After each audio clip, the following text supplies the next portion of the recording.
welcomes you to the following presentation of the Minnesota Twins.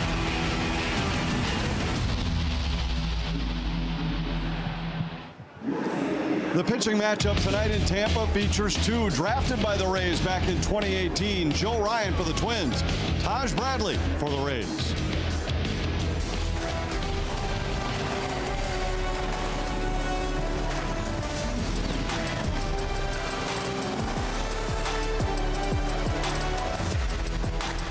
Second game of a three-game set between the Twins and the Rays at George Steinbrenner Field in Tampa. Twins baseball presented by Progressive. With Justin Morneau, I'm Anthony LaPanta. Minnesota trying to bounce back from a loss in the series opener last night.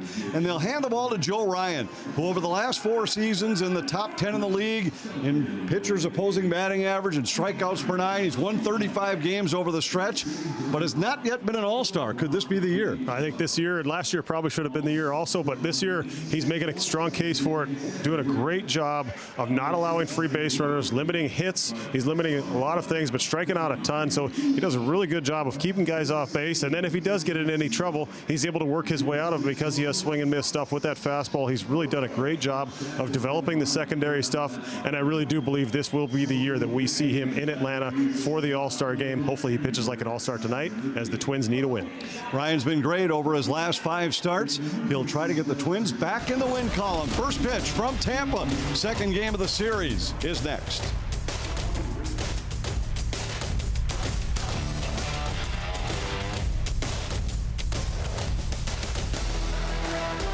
Minnesota Twins baseball is presented by Progressive Insurance. Progressive Insurance. Step up to the plate for savings. Visit progressive.com. By Ford. Visit buyfordnow.com and your local Northland Ford dealers today. And by Thrivent, where finances and generosity are the ultimate double play.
Tonight's Rally House on-field looks. You got to look the part if you're going to go to the ballpark. Look good, feel good, play good. All of those things, they all go together. And our builders and remodelers weather, it's hot. 92 degrees. Feels like temp over 100 as we get set for the second game of this 3-game series. Rocco Baldelli's club has won 16 of their last 20, but they were beaten last night. First time they've lost consecutive games since May 2nd. Dropped the final game of the homestand in extra innings against Kansas City, and then the Rays beat them 7-2 here in the series opener last night. Trevor Larnach digs in for the Twins against Taj Bradley, and we are set to roll from Tampa.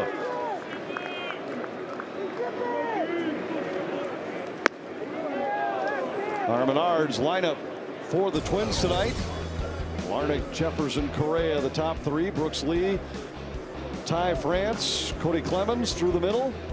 And then it's Bride, Castro, and Kersey to round out for the Twins. Larnach swings and misses. 1 ball, 1 strike. Larnach was hitless last night.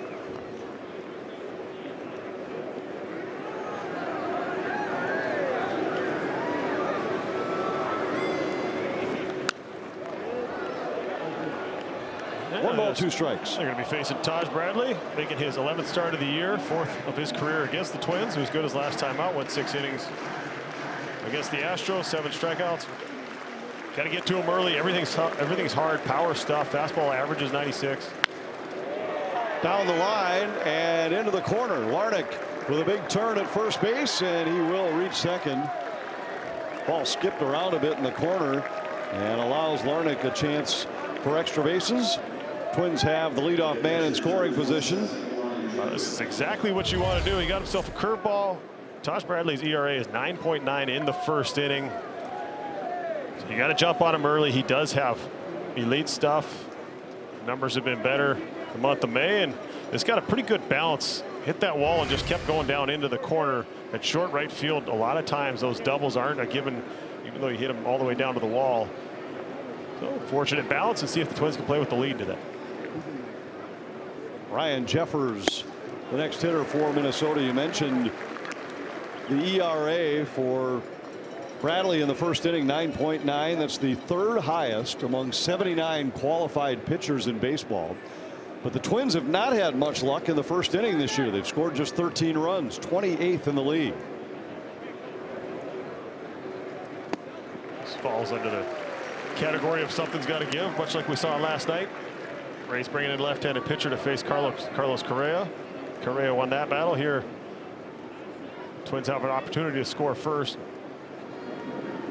Jefferson's seen 2 cutters so far. That's a big swing and miss pitch for him against right-handed hitters. And Jeffers is down on strikes. Our Toyota keys to the game. Yeah, much like what we've been talking about, score first. Get to them early. Twins 17-7 when they score first. Have done a good job of coming back in games when they have trailed, but got to find a way to score when you have these opportunities before a pitcher like Bradley, with the stuff that he has, is able to settle in and really find the strike zone. Little looper into short right field. It'll drop for a hit. Larnach hesitated. He'll have to stop at third base. And Correa has a base hit. The Twins have runners on the corners with 1 out. That's a thing of beauty right there. Guy hit one 400 and whatever feet last night, barreled one up, and this one off the handle and just hit it a perfect spot. Not sure if after the Jeffers at bat, all the cutters that Jeffers saw, if that's maybe what he had in the back of his mind going up there, but sometimes you need a little luck on your side. We'll give Brooks Lee an opportunity. Twins had a chance like this to take the lead in yesterday's ball game. 1st and 3rd, 1 out. Unfortunately hit into a double play. See if Brooks can find something to elevate.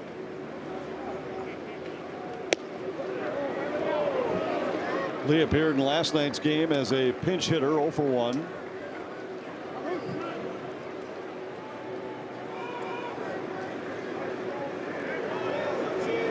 Runners on the corners. 1 out, first inning. Good take. You mentioned those numbers when scoring first. These teams both thrive in that spot. Tampa 9th best in the league. Minnesota's 17-7 record, to which you referred, is the 12th best. Each are better than the league average, which is healthy, .675 winning percentage. I think a lot of it having to do with the fact that both these teams have very good bullpens. So once you get the lead, you have good starting pitching, you have good bullpens, and you get the lead, you're able to lock it down. This one just never came back down to earth.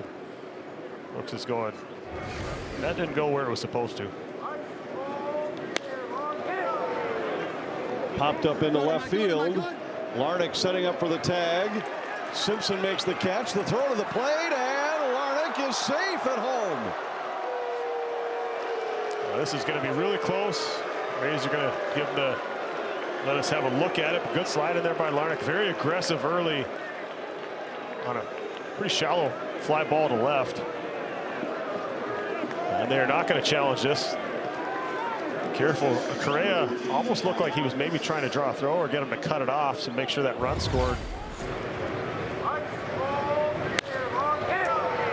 It's Tommy Watkins right there. You see him in Larnach's ear. This is the third base coach's call. It's not the base runner's call. That's the third base coach telling him to go or not. And good slide by Larnach. Twins get to play with the lead today. Little chopper back to the mound. Bradley retires France, and the inning is over, but the Twins score first. 1-0 in Tampa.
Brooks Lee with the first inning run batted in for the Twins.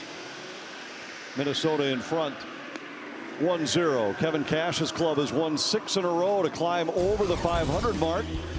And the Ford starting lineup, top 2 hitters were not in the lineup last night. Yandy Diaz, Josh Lowe, Brandon Lowe will hit third. Caminero, Aranda, who had the big 3-run home run last night. Chandler Simpson will hit 6th in tonight's game after leading off last night. Caballero, Meisner, and former Twin Ben Rortvedt will do the catching and hit 9th. Yandy Diaz leads it off against Joe Ryan.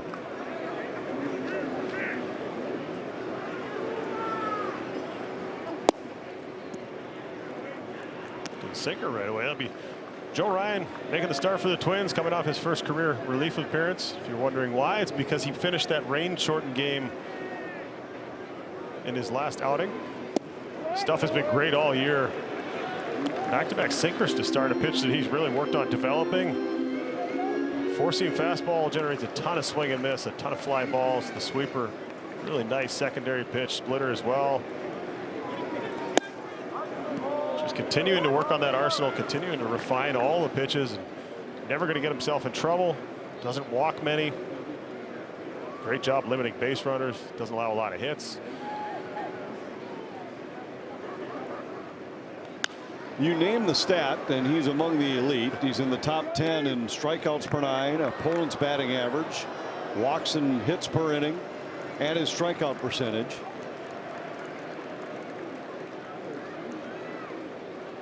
Been particularly good here lately. Over his last 5, 4-1 with a 1.50 earned run average.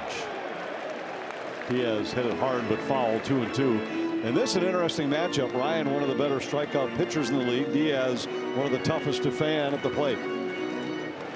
They got him to pull one foul. It'll be a good time maybe to see him if they go back to that, to a breaking ball away, right back in there. Diaz, one of the more flatter swings in the game. Ball stays in, or his bat stays in the zone a long time. A line drive type hitter, line drive type approach.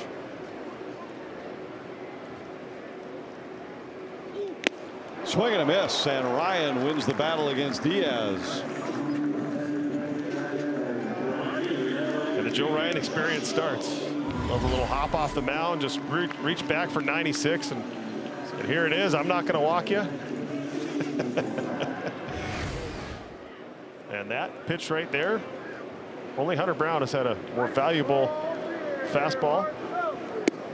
And Hunter Brown throwing a little bit higher than Joe Ryan. We've seen his velocity increase since he's been in the big leagues. He averaged right around 91, 92 when he first came up, and now we'll see him from time to time hit 96 and usually pitch somewhere around 93, 94. Base hit into right field, and Lowe is aboard with one out.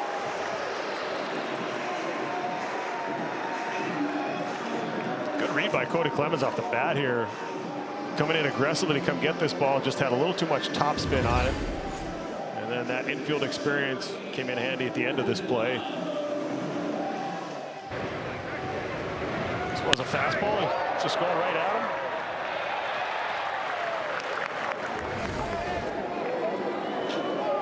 Oh, wow. So he was started in the full windup and then attempted to step off and realized what he was doing. Being a balk right there. See him covering the face with a hat. He knows. Yeah, I think he was trying mental breakdown. He was seeing the pitch com right here. He's in the full windup, and then he realizes there's a runner on base. Started his delivery with his left foot, and nobody's missing that one.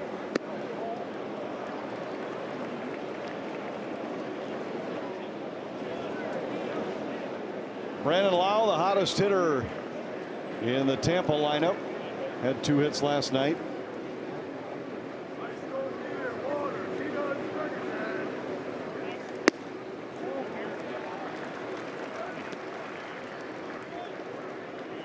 And Ryan behind in the count, 2-0.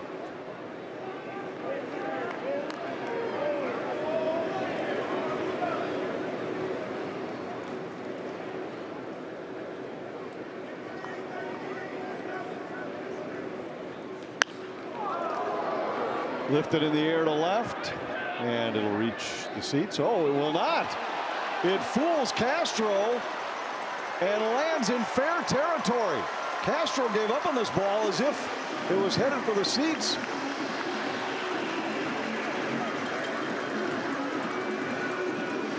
The way he went after it, I assumed it was going to end up in the bullpen or about 10 rows back. This is a weird play here. Lefty hits the ball over there. It's going to have some spin. But he missed that ball by 8 feet. Yeah, I don't know if he just didn't see it well off the bat. And when things are going good for you, you get hits like that. Unfortunately, he probably should have been standing on second base, but Joe Ryan does a great job here of getting himself into third base to have a chance to make a play on this.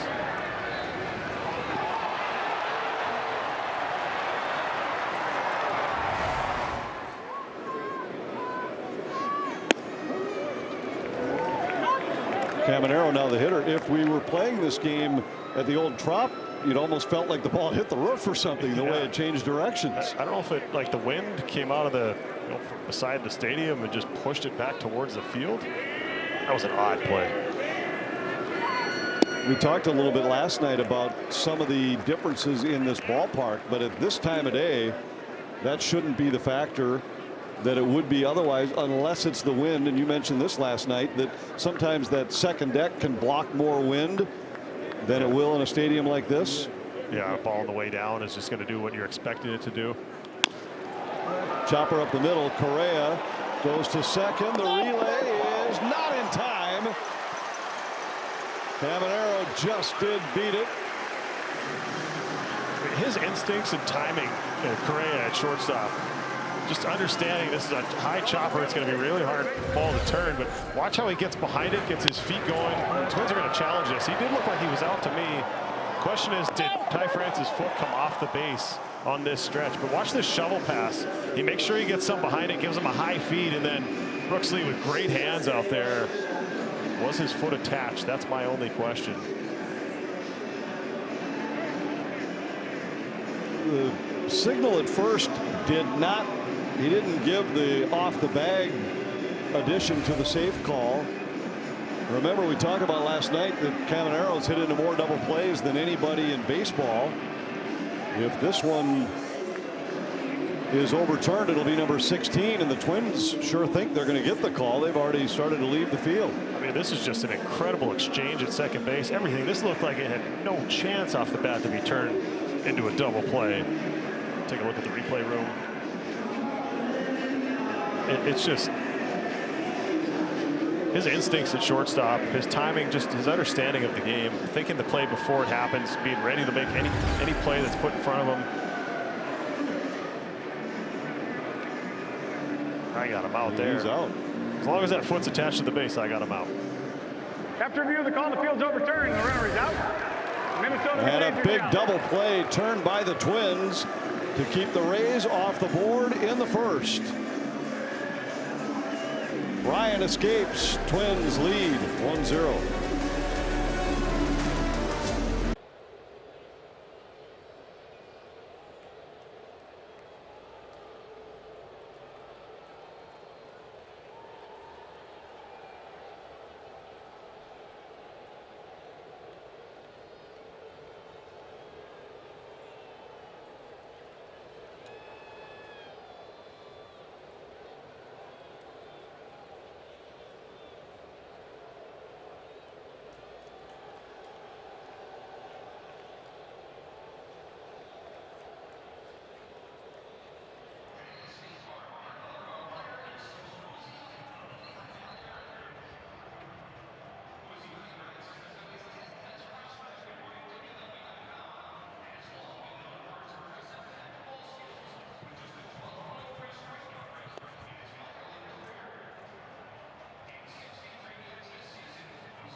If there is one thing that you can say about Trevor Larnach, it is the fact that he will always own up to whatever may have gone wrong, as was the case with the 8th inning last night. He said, yes, the lights being a bit lower here than they would be in a big league park is very noticeable, and it probably played a part in the miscues, but you know what? That doesn't matter. There are always going to be variables in this game, and it is our job to adjust. I didn't do that well enough, and I got humbled. And guys, to him, you know, he can make excuses all he wants as Cody Clemens stays hot and sends one once again out of the ballpark. But guys, you know, he continues to own up to the situation and says it doesn't do anybody good to pretend that it didn't happen. He said, I just want to get better every day. That's a learning experience, and it's only going to make me better. Rocco Baldelli said that is one of the things that he loves the most about Trevor Larnach. When a guy owns up to stuff, they demand more of themselves and makes them even better, and he's been doing that since day one, guys.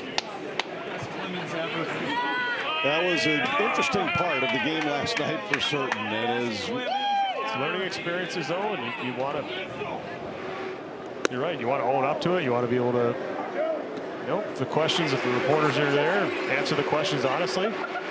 Tell them you expect to be better. You'll make an adjustment the next time you're out there, and that's exactly what he does. It's just amazing how the ball just finds a guy that's stuck in an inning like that. Here's the home run swing by Cody Clemens. If we can see the flags at the end of this shot, oh, just out of our view, but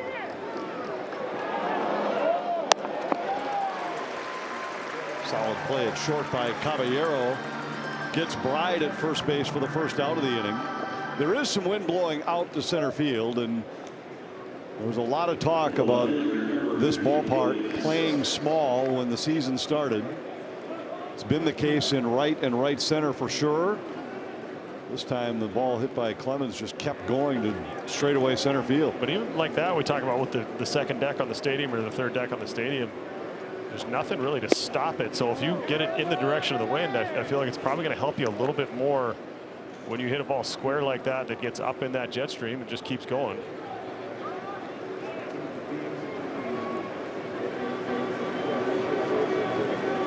Willie Castro, the hitter, and the 1-0 from Bradley, fouled back.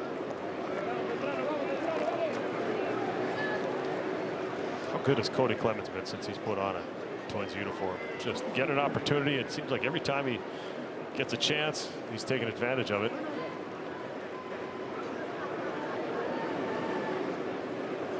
And it's been with extra base hits. Yeah, OPS is over 1,000 for the season. Just he's up there in Shohei territory. That's elite what he's been doing, how hard he's hitting the ball. That home run is 17th hit since coming to Minnesota, and 11 of them are for extra bases, including 5 home runs.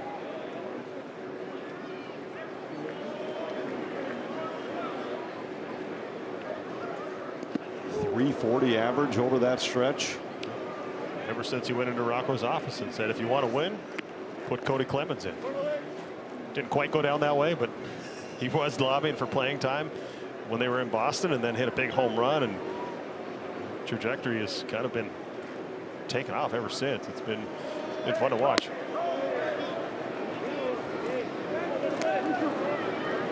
Three and two.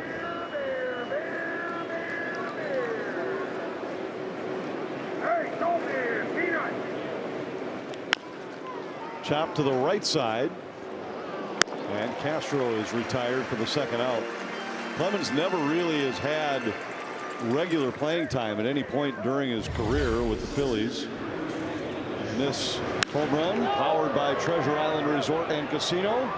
For every Twins home run hit to the Treasure Island home run deck, Treasure Island will donate $2,500 to the Minnesota Twins Community Fund to support youth baseball and softball programs throughout Twins territory. I think Meisner going back on that ball tells you that he didn't really think that was going to keep carrying the way it did. He was drifting on it, looked like he thought he had a read on it, and it just never came down. He's got that kind of pop. He is strong.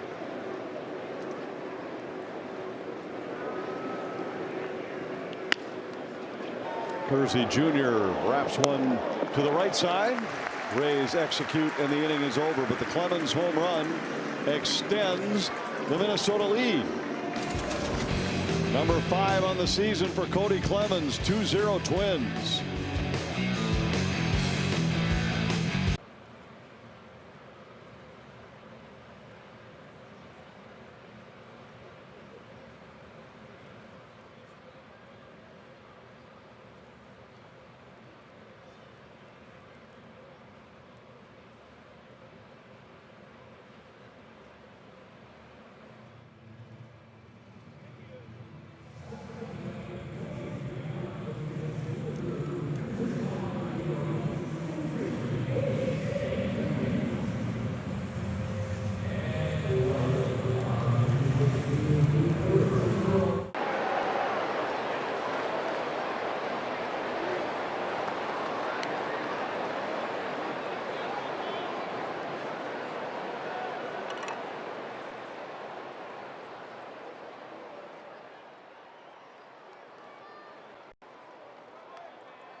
Twins baseball is presented by Progressive.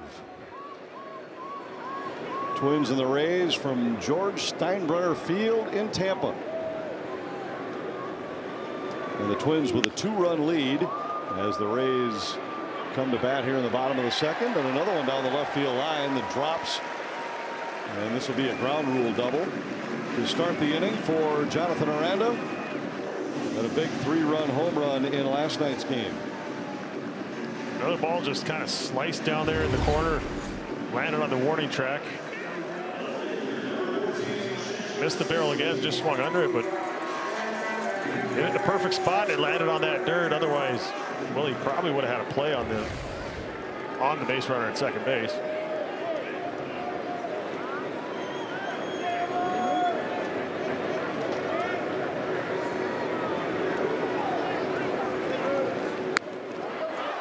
And a bunt handled by Bride. He retires the speedy Simpson, but Aranda advances, and that will be the first sacrifice bunt of the year for the Rays.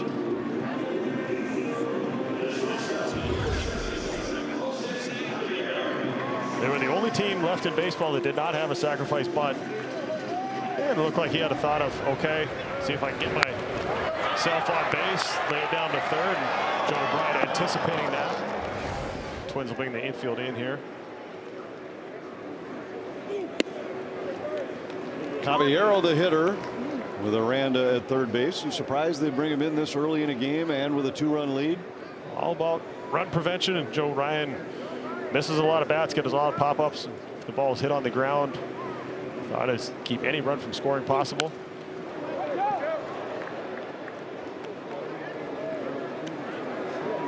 And with a little bit slower runner at third base also.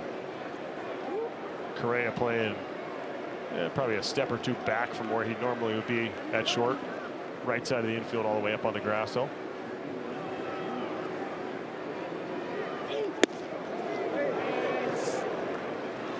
Caballero hit the first of the 3 balls to Trevor Larnach in the 8th inning last night.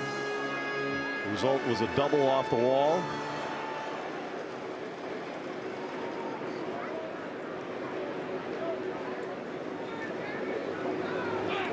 One-two, got him on strikes. This is the difference between Joe Ryan and a lot of other pitchers in the league. When he gets in trouble, he has the ability to get himself out of it. He always has that fastball to go to. Hitters are always aware of it. Third base, less than 2 outs, infield in. You're looking for something up in the zone, but he's just got such a unique arm slot, and the way the ball comes out of his hand, you see it so often. Hitters swing and miss at his fastball. He's just not doing it by called third strikes. The majority of his are swing and miss like that. 88.1% of his strikeouts are swinging strikeouts as opposed to looking. That's the 6th highest ratio in the league. Both of them tonight have come swinging at the 4-seamer. Meisner, the hitter, with Aranda still at third base and 2 out.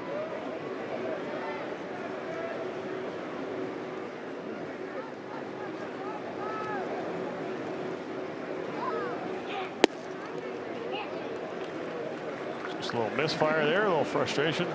Entire side of the plate. Joe's got a good lather going. I mentioned 92 degrees at first pitch. Feels more like right around 100. All you had to do was open the front door of the hotel and you had a lather going today. 3 balls and a strike. Meisner had 2 hits last night.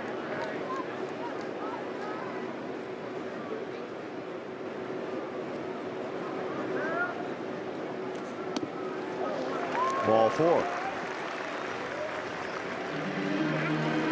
Jefferson tried to steal one at the bottom of the zone there. And fortunate it stayed close to him at home plate.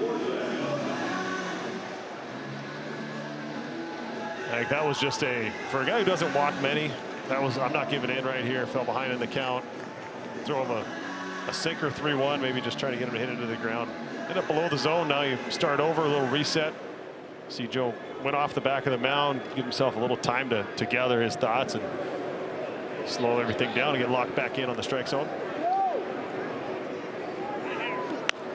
Runner goes from first base, and Rortvedt fouls it back. Rortvedt has never been much of a hitter. Hit 169 back in 2021 when he played for the Twins. Just a career 187 batting average. Here's the jump by Meisner at first base. Jeffers coming out front of home plate, letting the defense know where they're planning on throwing this ball if he does take off again.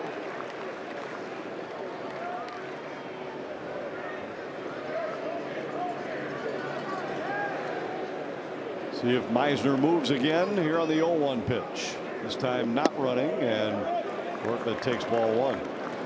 It's interesting. We were talking about how it was to see. I asked a few of the guys today, how was it last night? They said, well, the sun was still out. It was okay. Once the sun went down, usually at big league parks, once it gets, it's night all the way on, the lights brighten everything up. But here, because we're in a minor league park and just not the same height, not the same amount of lights, this game goes along. Saying as a hitter, it becomes difficult to pick up pitches. Fielders, it becomes a little more difficult as well with that ball in the air.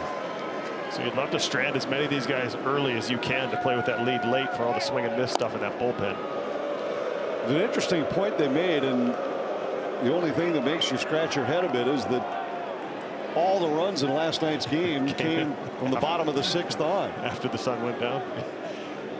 It's the same thing as shadows. It's like you talk about shadows and then there'll be 2 home runs. And, well, those guys saw just fine.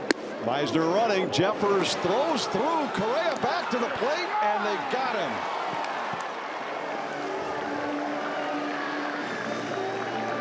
Preset play right here. Correa coming in to cut it off. Joe Ryan lucky he didn't get decapitated on the throw down there. This game pretty close to hitting him, but Correa coming up, getting that hop, and then third base side, get the out. 2 great plays defensively to end innings.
Twins to the plate here in the top of the third. The bottom of the second ended with Correa relaying back to Jeffers, and he says you don't run the double steal against the Minnesota Twins.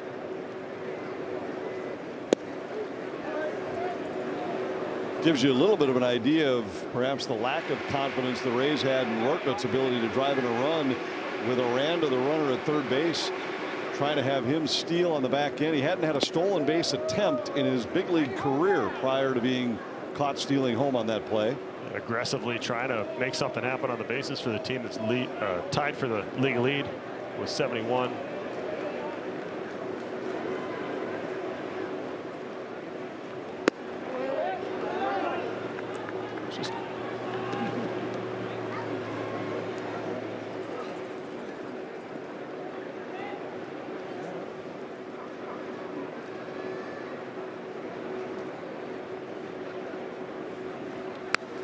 Larnach fouls it back in the count full. Larnach started the game with a double in the first inning, scored the game's first run.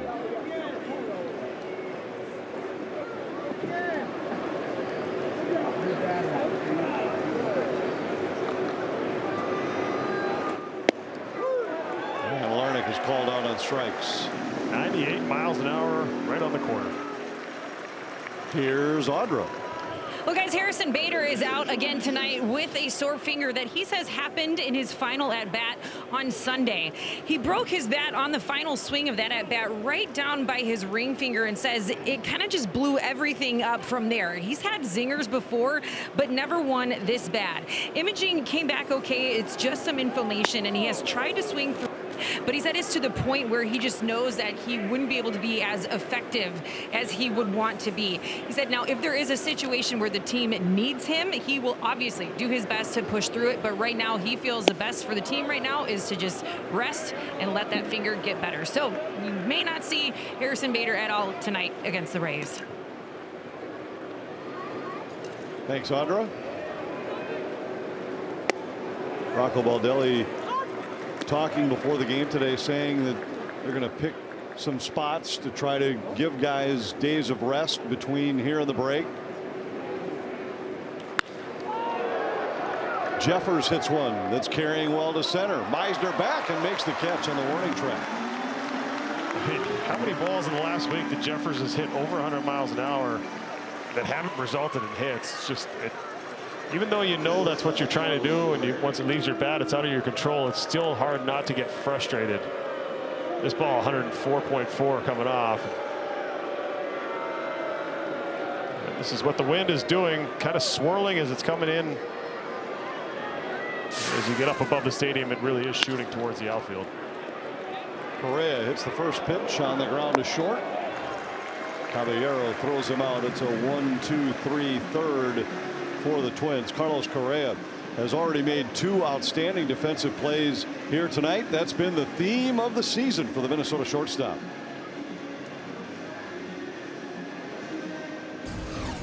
When I watch Carlos Correa, he keeps everybody on lock. He makes people better. Short Correa with a dive, finds the ball, finds his feet, threw him out. Another good play from C4. He's doing it with the glove. Correa dives, gloves, pops, and throws him out. Good play. The defense has been stellar from that man at short. That was one of his best this season.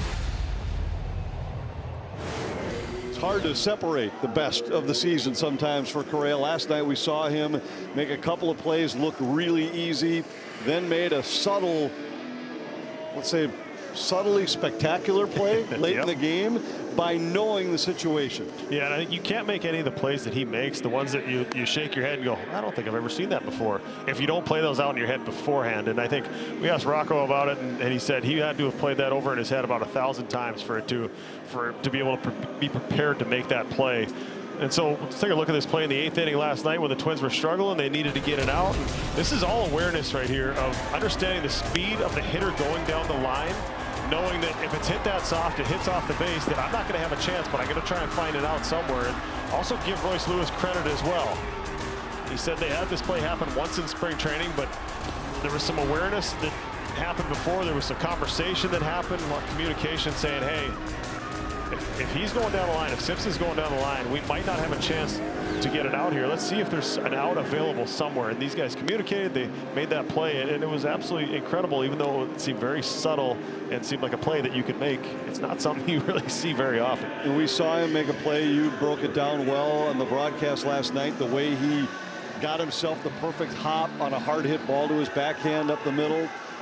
We've seen him tonight start a big double play and then make the return throw on the caught stealing. I think he takes so much pride in his defense. He's prepared. He knows the speed of every batter when they get in that batter's box. He knows how much time he's going to have on each ground ball. He's got that internal clock that works just perfect. And I think so much of playing defense is the mental preparation of what happens before the ball is hit. So then when the ball does get put in play, you're just allowing your instincts and your reaction to take over, your athleticism to take over. And he does that. He does it so well. He's as smart as anyone in the game, understands the way the current game works, and just puts himself in so many good spots to make those plays. And Audra, sometimes it requires you to make sure everybody else is thinking the same way you are. Isn't that the truth? You know, I talked to Carlos Correa about that play today, and he kind of smiled when he heard what Rocco Baldelli said, and he said he was right on the money. Every pitch of that at bat, he was telling himself that if he moves him to his left, he's going to third no matter what. And I asked him, I said, how many times are you telling yourself things, you know, during an at bat? How often are you analyzing the entire situation? And he said, I probably think of 10 to 15 different scenarios of every at bat. What could possibly happen here? And I'm constantly running them through my mind in every at bat. You can tell Carlos Correa loves talking about, you know, the intellectual part about playing shortstop. He loves it. He said plays like that are even more exciting than the spectacular, highlight-worthy diving plays. So you don't get those chances very often. You got to take advantage when you do. That's great stuff, because it's absolutely correct, Audra, that he's playing the game before it happens. He's putting himself in these positions where if this happens, if that happens, and that takes experience, it takes time. You know, for most, you know, young kids, little league, whatever it is, it's just what happens if the ball gets hit right to me. Where am I going to throw it? And then as you go up, as you get older, there's multiple things that kind of happen. So, but being prepared to play defense is something that he does as well as anyone I've been around. Yandy Diaz, the hitter.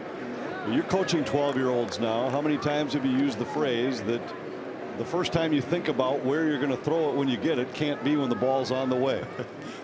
There's different ways of saying it, but yes, for me, it's think about what you're going to do if the ball is hit to you. And I think you're right. If the first time you think about where am I going to throw this ball, if after it's already in your glove, it's going to be really difficult to make even the routine plays.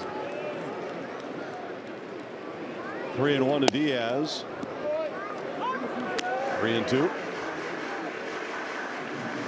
He went 3-2 his first at bat, blew him away with a four-seam fastball up and away at 96 miles an hour.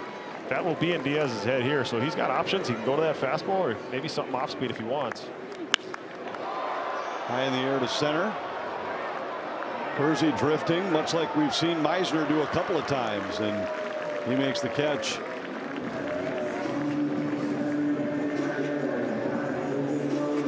Yeah, I love the work Builders and Remodelers did for me, and you will too. Go to buildersandremodelers.com and see for yourself. Now, we've seen center fielders drifting back on balls that have surprised them. At some point, you have to make that adjustment, don't you? And just say, hey, look, these balls are jumping to center field, and get back a little more quickly to put yourself in a spot, much like we're just talking about with Correa, to be mentally prepared and learn from what you've seen so far tonight. Well, I think it's just so hard because once the ball's hit, you have your instincts tell you this ball's going to end up here, and then as the ball's in the air, you see it going, you try and make that adjustment. It's not like it's blowing 20 miles an hour out there. It's just enough to just push it, 8-10 feet maybe, and I think those are the ones where it's hard to kind of have that instinct of saying, this ball's hit, I need to go back 10 more feet, as opposed to kind of tracking that ball as it's on its way down. But there is that thought in your mind, hey, this ball's, I got to anticipate this thing being over my head, almost like playing in Colorado where the ball just kind of doesn't come down. Outfielders will tell you, when that ball's hit in the air in Colorado, you want to go about 10 to 15 feet back of wherever you think it's going to end up, because it just doesn't stop. And that's kind of what the wind does. And you're right, it is something that you have to have in your mind before that ball's hit. Hey, if I got to go back, I got to make sure I get back and give myself time, and it's easier to come in on the ball than it is to keep backpedaling. Bride throws and got him at first base, and the Rays go in order in the third. Twins baseball is powered by MLB.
Minnesota Twins baseball is presented by Menards. Save big money at Menards on all your home improvement needs.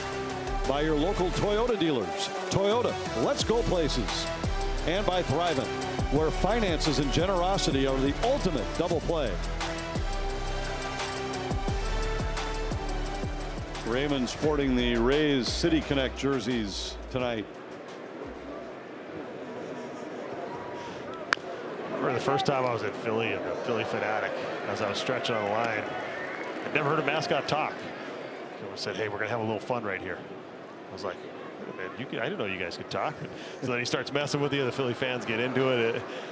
Guys like to have fun. Bring a little different element to the game. Kids obviously love seeing the mascots. Do you remember the San Diego Chicken? Oh yeah. He was still around when you were. He used to do tours of the minor leagues, so he came through New Britain when I was playing there. I saw him a couple of times in the minor leagues, same kind of thing. But he was kind of the first mascot that had his own personality and his own reputation. Kind of like Dancing Homer. Not a Simpsons fan, huh? No. Apparently not. Back to baseball. Mind seeing Brooks Lee get something he can maybe turn onto that short porch and right. To first base, and Lee retired to start the fourth.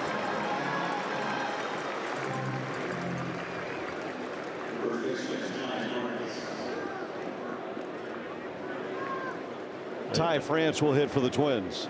99 off the bat, just didn't get it up in the air. That ball was definitely hit hard enough to get out of here. Just hit the top of the ball. Really does have good carry on his fastball. Higher spin rate than average, so it's going to appear to rise a little bit on the way to home plate. Those hitters, that four-seam fastball, combined with that velocity that he's got. Though it's 3-1, still not the easiest thing to do to completely square that up and line driver up in the air.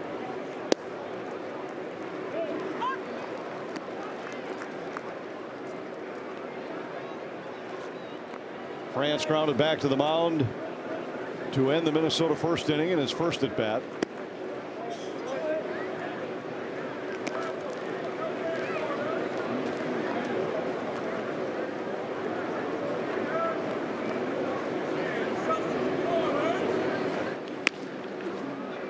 This one to the left side.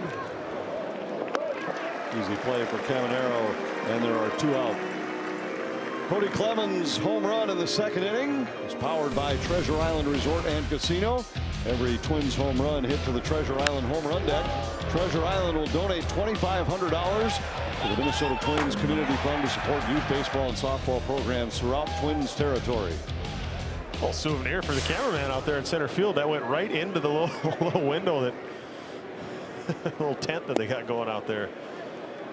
Oh, we saw one caught in a bucket hat last night in left field, and this one 2 days in a row by the camera tent. Something I've never seen.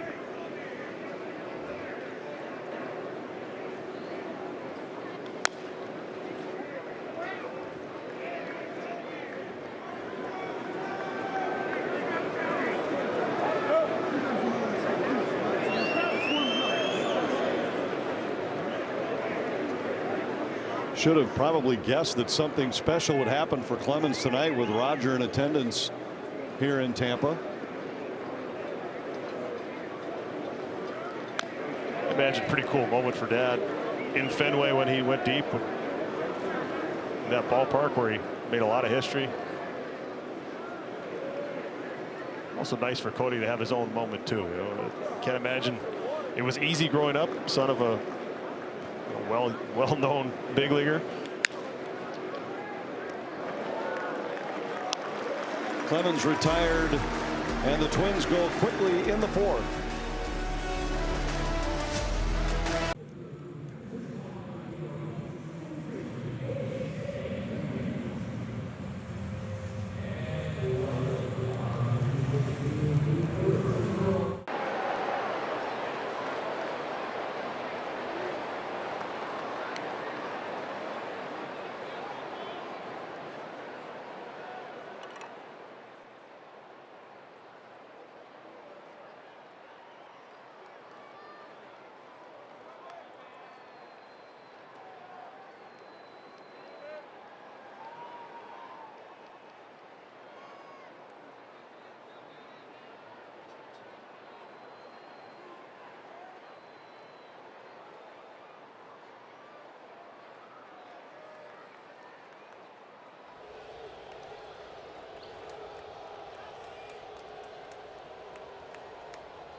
Nothing beats Saturdays in the 612. Be at Target Field for the hottest deals of the summer.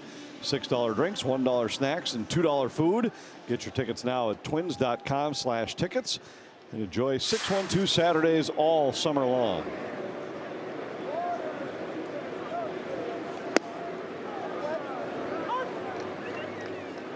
Brandon Lowe leads it off. 3-4-5 for the Rays here in the fourth against Joe Ryan. Well, traffic the first couple innings, did a nice job. 1-2-3 inning. Bottom of the third. See if he can come out here and have another quick inning.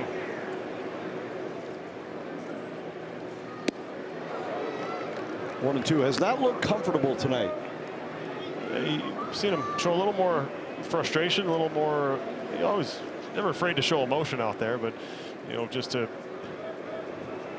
For a guy who has such good feel for pitching and where the ball is going, and seems like he can place it to where he wants to the majority of the time. There's a few misfires, but still hasn't given up a run. Oops. Down the left field line, and a fair ball off the wall. It skips by Castro, and Lau easily into second with a double, his second hit of the night. I know you don't believe in the broadcaster's jinx, but if that ball left the ballpark, I think I would have had a lot of words. There would have been a lot of words directed towards me. But this took a crazy bounce off the outfield wall. Nice job of. Not too many hitters can get to that fastball at 95 at the top of the zone when he throws it up there. That generates a lot of fly balls and swing and miss. About a foot and a half from getting out of here. Big hard kick back towards the field. Thankfully, it only resulted in 2 bases.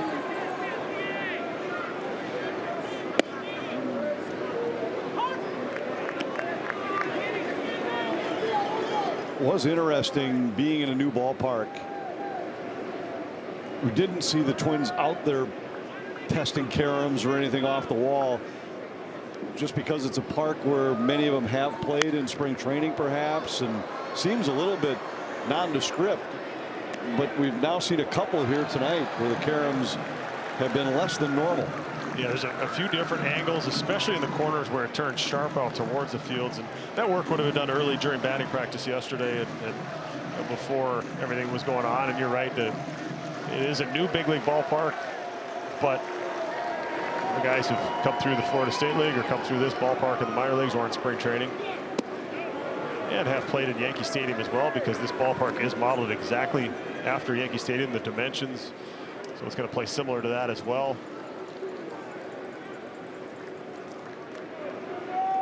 I think the challenge here, as much as anything, is the way the wind is playing, and then with the lights and all the other things that go into it. Can't really practice too much for that. Looper into right field. What a play. A diving catch is made. Lau will tag up and advance to third.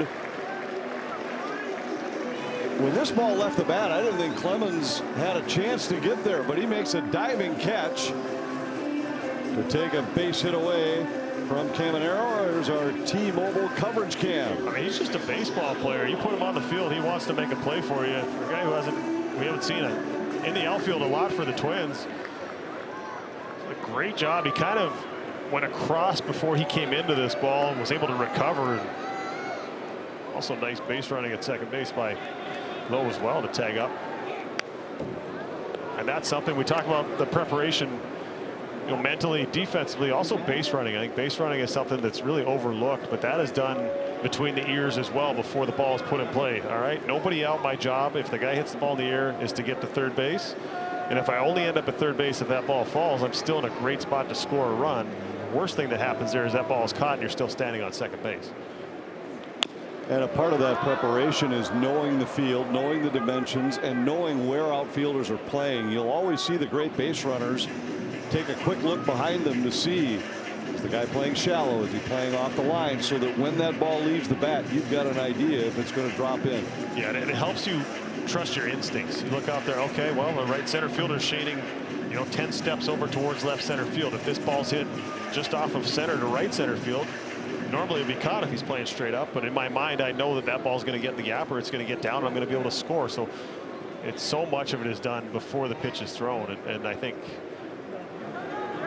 reactions happen, but the reactions happen in a little quicker way when you prepare ahead of time. A great job of hanging on to that as well.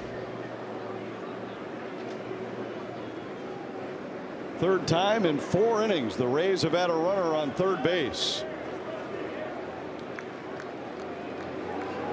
Aranda was one of them after he started the second with a double, but he was stranded there.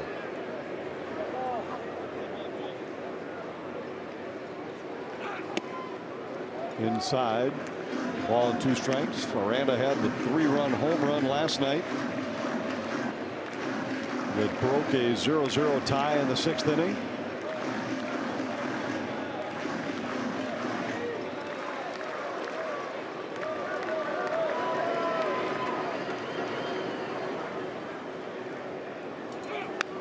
Ball back and Aranda stays alive. Here's the big blow by Aranda last night, greeting Brock Stewart out of the Minnesota bullpen. Yeah, and Brock said after the game, not the wrong pitch, just the wrong location, and didn't get it to where he wanted to. And Aranda was able to take advantage of it. That ended up being the difference in the game. Twins answered with 2 right away on a Carlos Correa home run, but Rays got a few late.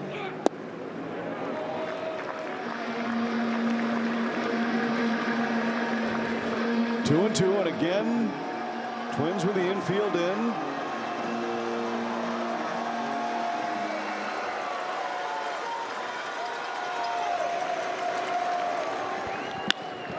Into right, a base hit, and the Rays are on the board. Aranda continues his good series. That's 4 hits already for the Rays first baseman. Minnesota's lead cut in half. Simpson will hit. This one a split. He's able to keep his bat in the zone a long time. And with the Twins playing up, range gets reduced. Ball does get through.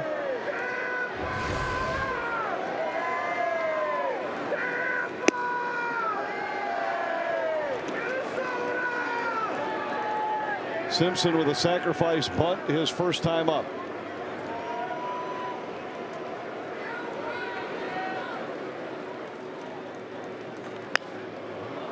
Popped up.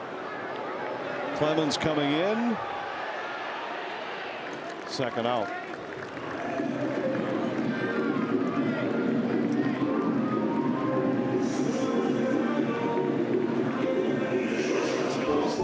Fast, easy setup of direct deposit to your new account. That's the power of us.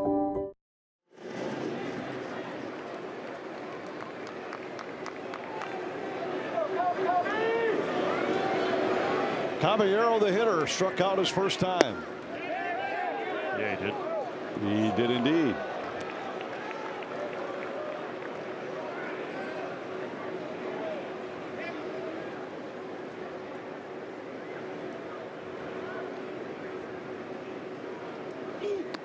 Maybe hit him. Thinking back to that play of why that run scored there. What led up to it? How did they get there? Well, it was the double off the wall, but then it was the good base running, tagging up on that play, forcing the Twins to bring the infield in. If he doesn't tag up on that ball, the infield's back. Ty France maybe has a diving play on that, but different things that happen that lead up to a run being scored. A lot of it has to do with just taking that extra base or paying attention to what's going on. And I thought it got him on the elbow pad at first, but you could tell the frustration of Caballero there. Looked like it maybe got him on the forearm, squared him up pretty good.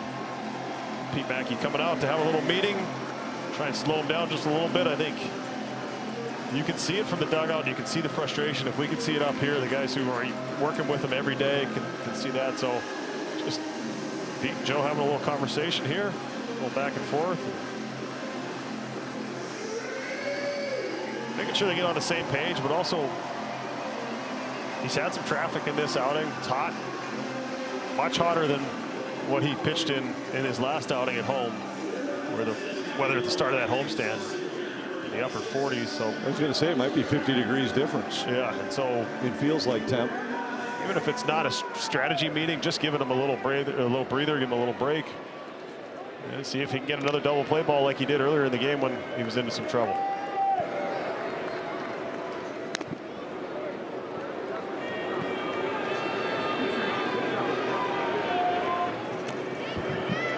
Got a double play in the first.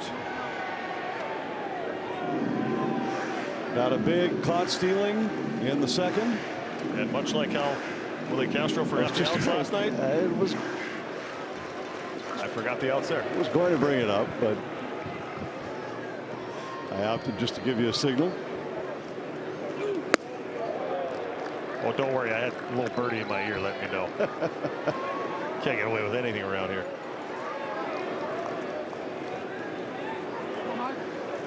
No balls, 2 strikes. 2 on, 2 out for the Rays.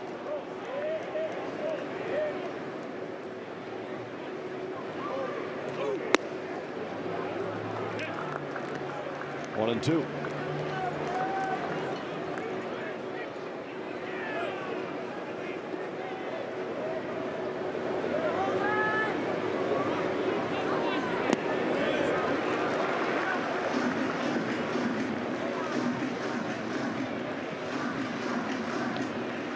Big spot here for Ryan, who has pitched his way out of trouble throughout the night. Twins leading by 1 here in the 4th.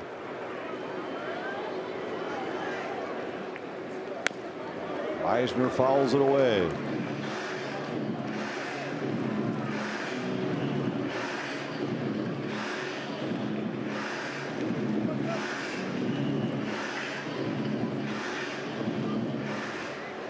Eisner walked his first time. 2 balls, 2 strikes here.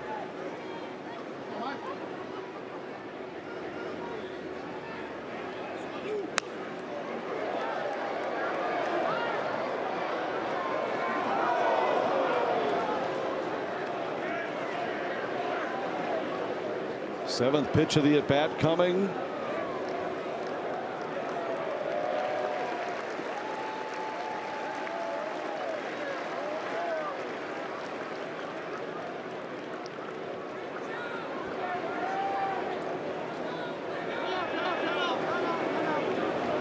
And Meisner asked for time.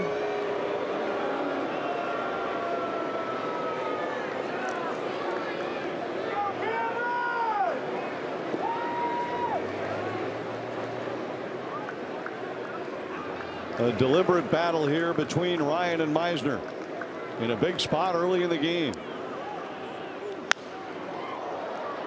Popped up into short left. Castro coming hard. And he has it for the out. And the Twins escape the inning with a lead intact.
2-1 in favor of the Twins as we head to the 5th. We mentioned earlier that Bradley and Ryan were both drafted by the Rays in 2018. That was what turned out to be a very talented pitcher draft class. These two among the two most successful.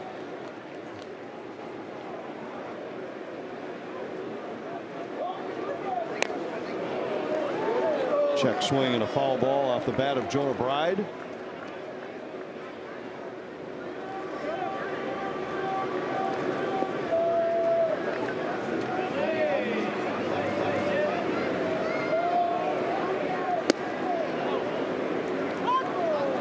And Bradley's ahead of all in 2 strikes.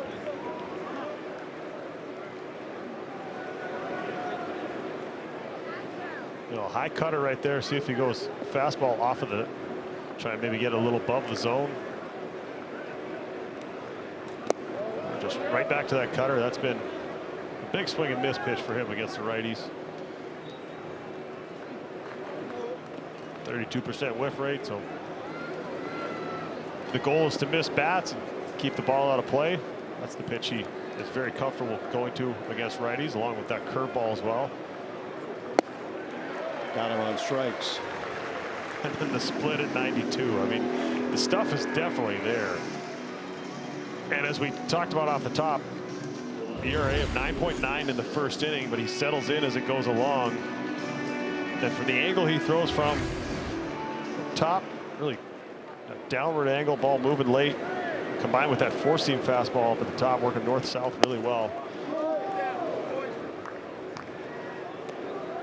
He's settled in here tonight. He's retired the last 10 since the Clemens home run to lead off the second inning. And as we say that, Castro delivers a hit into right field. Is that the reverse broadcaster's jinx right there, huh? You're not going to convince me that they're real. Nobody who sat in that seat next to me has ever believed that. But the guys down on the field will believe it. Good contact here from Castro. Good to see Willie get on base. And now see if the Twins try and make something happen here. Willie with 2 stolen bases on the year.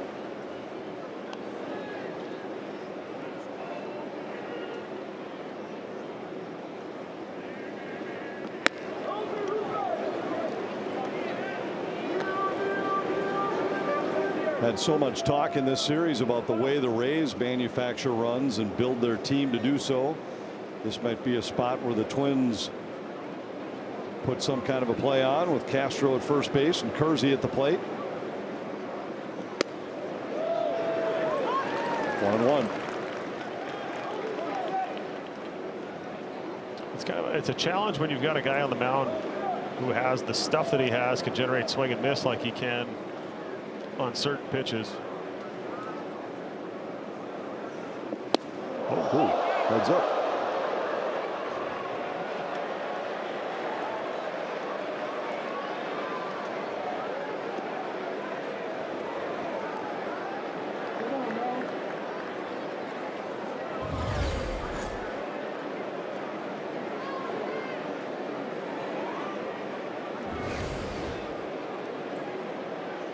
I'd be going back for a little bonus stick too, or the spray.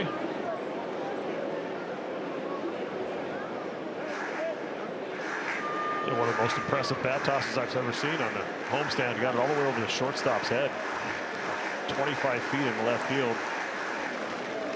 It's a crusher right there. Here's the 1-2 to Kersey. To the right side. They get 1. They get 2. And the double play ends the 5th with Minnesota still in front by 1.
It has been almost 4 years since the Twins acquired Joe Ryan from the Rays in exchange for Nelson Cruz, who is obviously a huge part of the team at the time. And Rocco Baldelli talked about it earlier today, saying, you know, in the moment you're thinking, okay, wow, we traded Nelly. Yeah, that's going to be really hard. But in those 4 years since, Joe has become as big a part of this team as anyone, and he continues to develop and improve, which is huge. Ryan Jeffers said that trade was definitely tough at the time, but now it almost feels like it was a very lopsided trade with how good Joe Ryan has become. And guys, you know, at the time, yes, fans were maybe bummed that Nelson Cruz was leaving the Twins, but I think you'd be really hard-pressed to find anyone who does not think that that was a huge, great move for the Twins. That's the way those trades are always viewed at the time. You don't know for sure what you're getting in return, and you're giving away a player that had such a big impact on the Twins. 41 homers and 108 RBI during the 2019 season. But the reality is that the Rays got a month and a half of Nelson Cruz, played 55 games for them at the end of their regular season. And a team that won 100 games and won the AL East was knocked out in 4 games by the Red Sox, and they gave away one of the top pitching prospects they had for those 4 postseason games, essentially. Well, and I think part of the issue or part of the thought process was they didn't really know what they had in Joe Ryan. He has such a unique fastball. They didn't know how it was going to play. He's always been successful.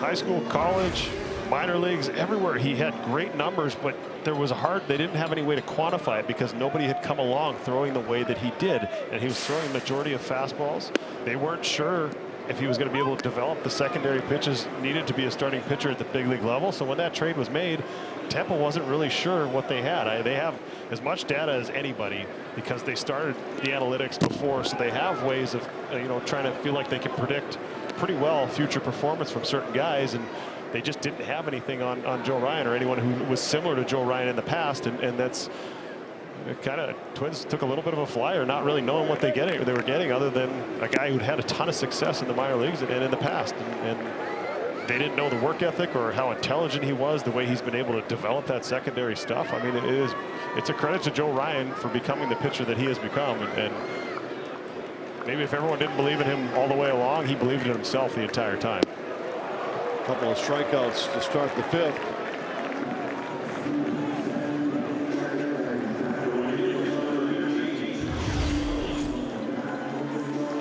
Ryan has gotten Diaz twice in this game. And 2 straight strikeouts on sweepers.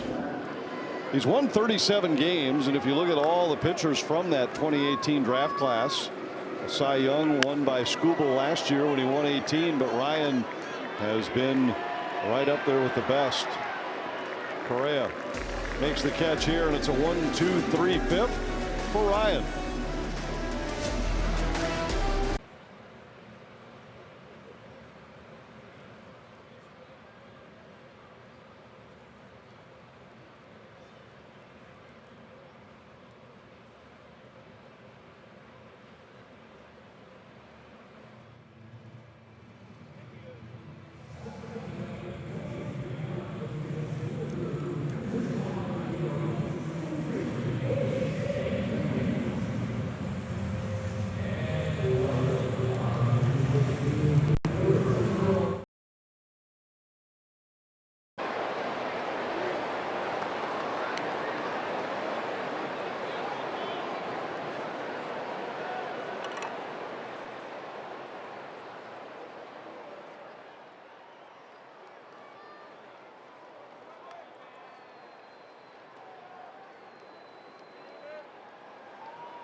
Would have drilled him in the ribs.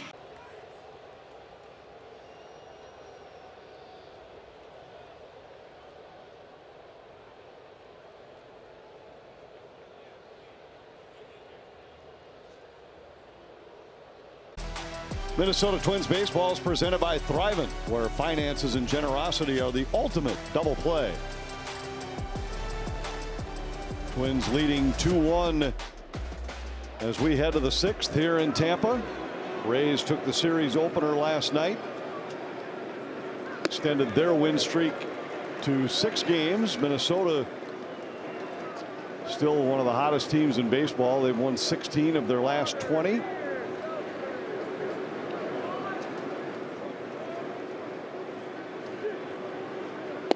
Twins needing to win tonight and tomorrow to avoid losing their first series since the end of April. It's been a really good run, a long winning streak, but also continuing to win series along the way. Been doing it predominantly with great starting pitching, timely hitting. Playing as a team, this after that slow start, always really come together. 93-mile-an-hour split for the starting pitcher in the 6th inning. I mean, the stuff is, you see it, you wonder, almost wonder how he ever gives up runs. I mean, the stuff is so good. How you, almost like Duran's split, it's just a power pitch that'll generate swing and miss, but also weak contact into the ground.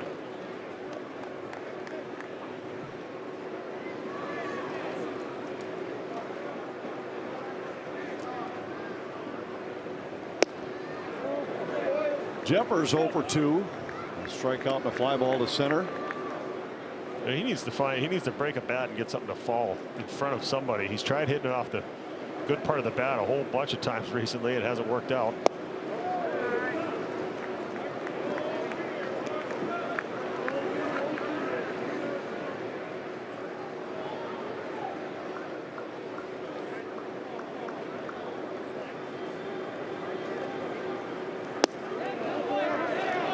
And takes this one for ball 4, a 4-pitch walk. Not sure Bradley agreed with that one, but none of these pitches were in the zone. He asked on the 1-0 pitch if that ball was in, which it was. Jeffers does a great job of laying off a 2-0 cutter, and then this fastball below the zone that hasn't been there all night. It's a good call right there. So glad we've gone past the time of 3-0 count, throw it anywhere in the vicinity of home plate, and it was called a strike. They used to drive me crazy. Let the pitcher back in the count. Nobody feels bad for me when it's 0-2. And you get a whole lot more 0-2 counts than you do 3-0 counts. Carlos Correa went deep for Minnesota last night, an absolute no-doubter off of Clevenger. Those are the only 2 runs the Twins scored in last night's game.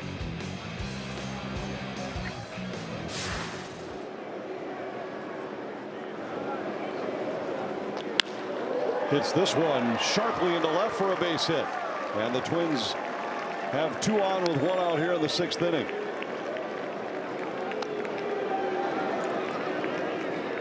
A little third time through the order.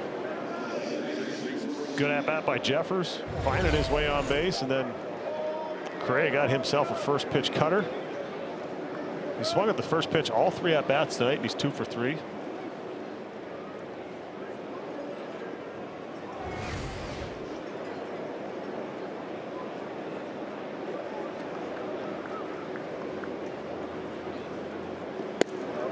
Followed his home run last night with another sharply hit ball to the left side. He's hit it hard 5 consecutive trips to the plate. Yeah, before he went on the injured list, he was really starting to swing it better. Month of April was tough. Traditionally been a slow starter. He's coming around. It's good to see that that swing has remained there after that brief hiatus. Lee drove in Minnesota's first run with a fly ball. He's 0 for 1.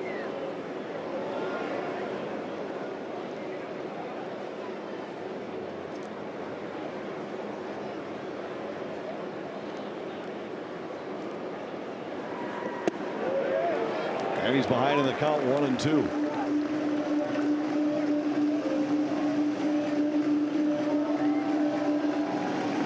Last night, just the 3rd non-sellout here for the Rays at George Steinbrenner Field. Looks like a full house tonight. but just a different vibe when the crowd is this small.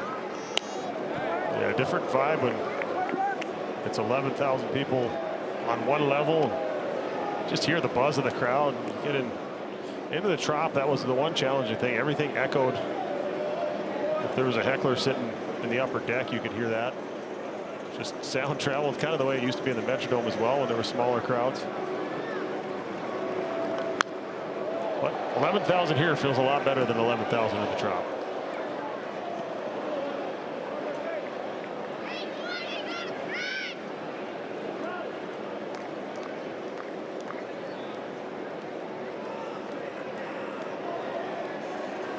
Ball and 2 strikes. Bradley to lead. Inside 2-2.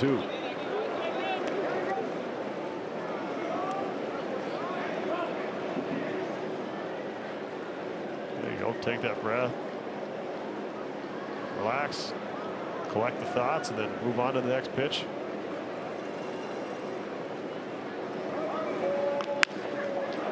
To second base.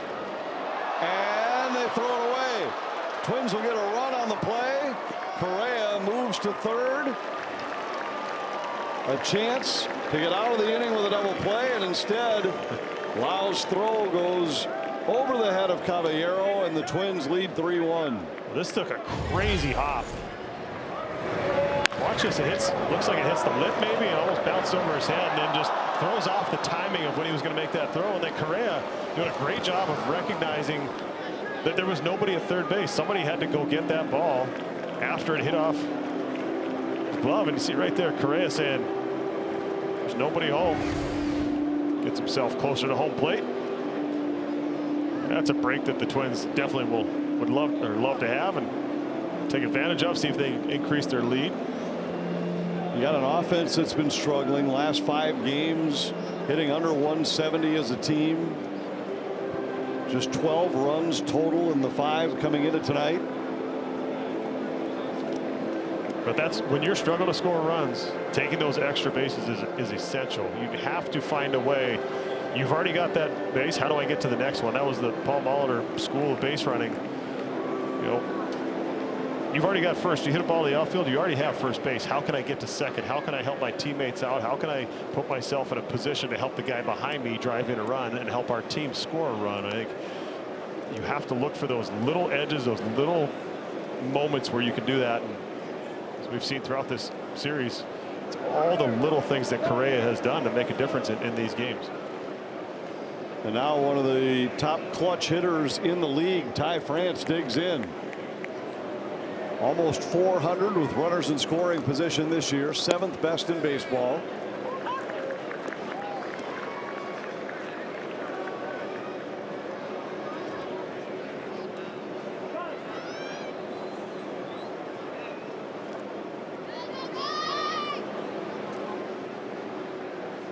Here's the 0-1. Up and in.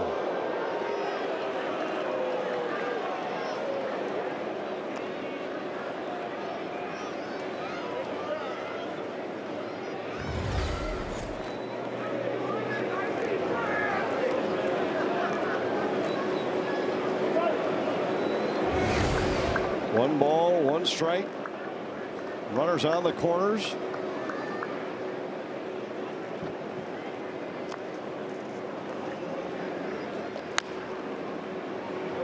Foul down the line, and it's 1-2.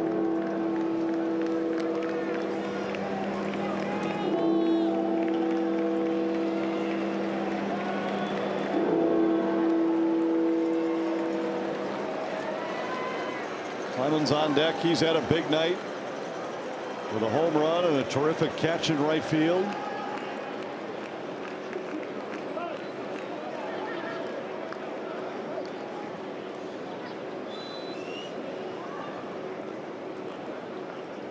Here's the 1-2 pitch from Bradley.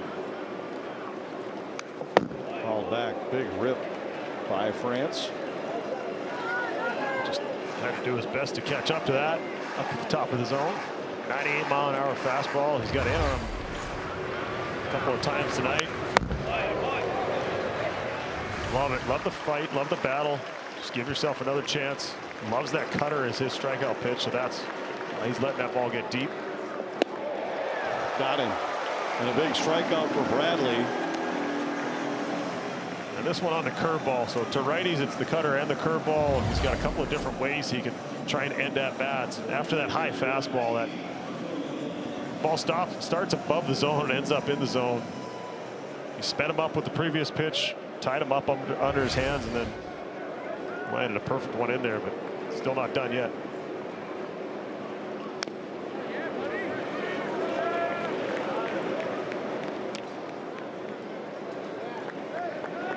Clemens with the home run in the second. His 5th since joining the Twins.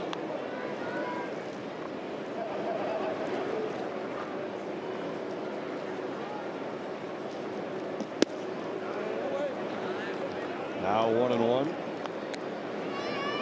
Mentioned the extra base numbers for Clemens. We talked about barreling up balls in last night's show. 15%, a high number.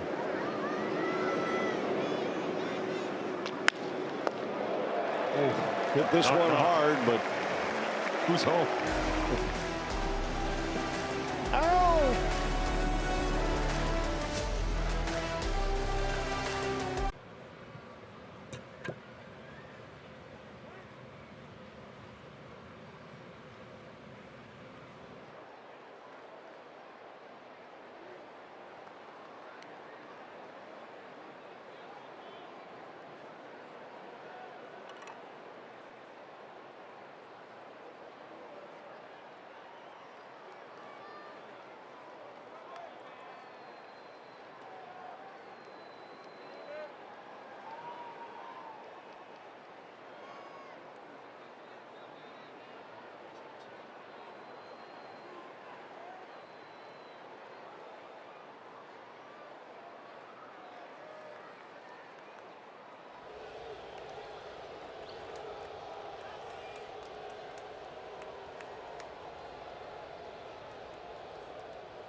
What better way to kick off the summer than with Sunday Kids Day at Target Field, presented by Target.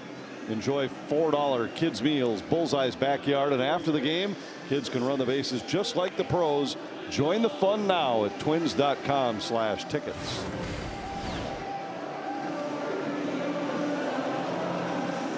What a bounce back inning for Joe Ryan. Needed 25 pitches to escape the 4th inning. Rays did get 1 against him in the inning, but he stranded a couple runners, then got through the 5th with just 8 pitches. And here, 1 pitch, 1 out. He's been supported by good defense. Our Thrivent double play takes us back to the 1st inning. You talked about this play by Carlos Correa, another subtly outstanding play. Just that hard shovel pass and trying to give Brooks Lee a feed up by his shoulder so he can make that exchange. And Brooks, shortstop being his natural position. Great hands out there. Those two working really well together, getting used to playing next to each other. Little seatbelt there for Kevin Yarrow. Sweeper starting in off the plate.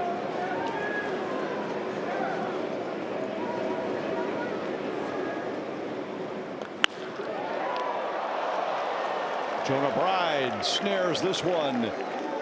Prevents it from heading down the line into the corner. 2 out.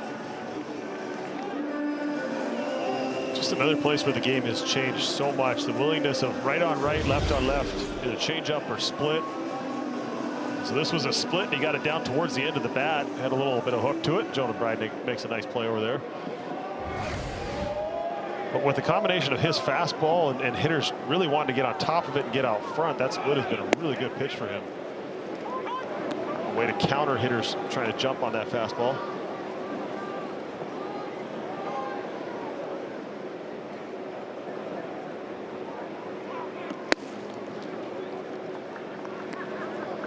Ball and a strike. Aranda batting with the bases empty.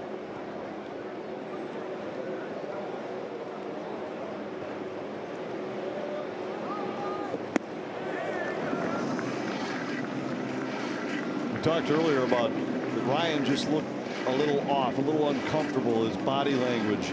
For these last 2 innings, he's looked absolutely in control. It's almost after that mound visit by Pete Mackey. Went out there. They had a little longer than normal conversation.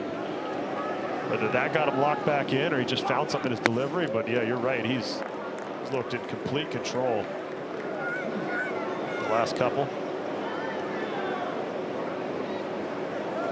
So, a call down to the bullpen, get somebody going after he's at 83 pitches.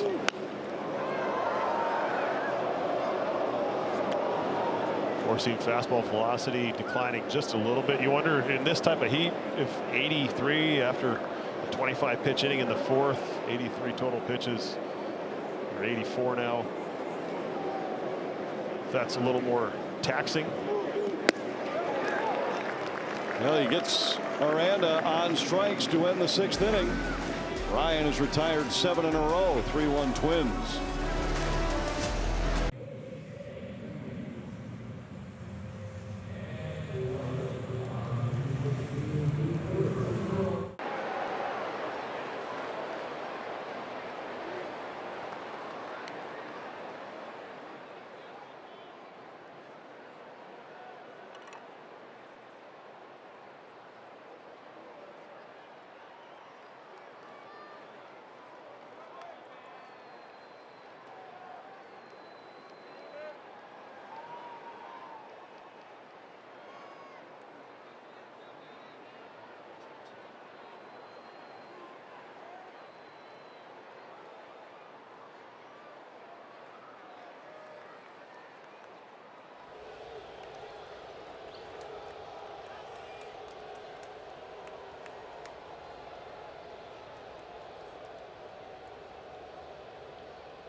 Don't miss out on your final opportunity to get your Twins pass for the 2025 season. For just $79 a month, you get access to every regular season game at Target Field.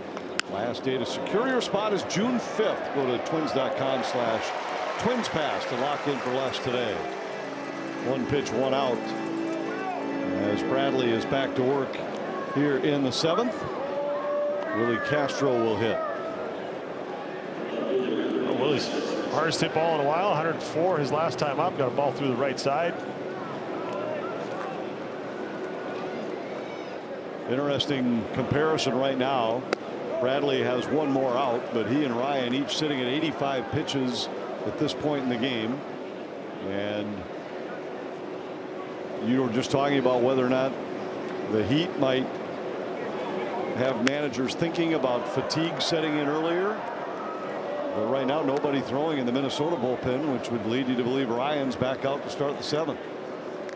Yeah, and I think with last night's game, Louis Varland just getting started. Imagine with as warm as it is, it's not going to take that many throws for him to get loose.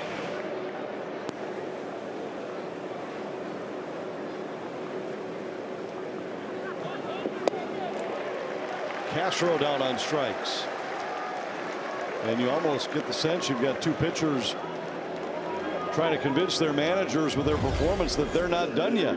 Yeah, trying to do that and maybe trying to one-up each other as well. This one Nasty, good depth on that curveball. Second strikeout he's had on that pitch.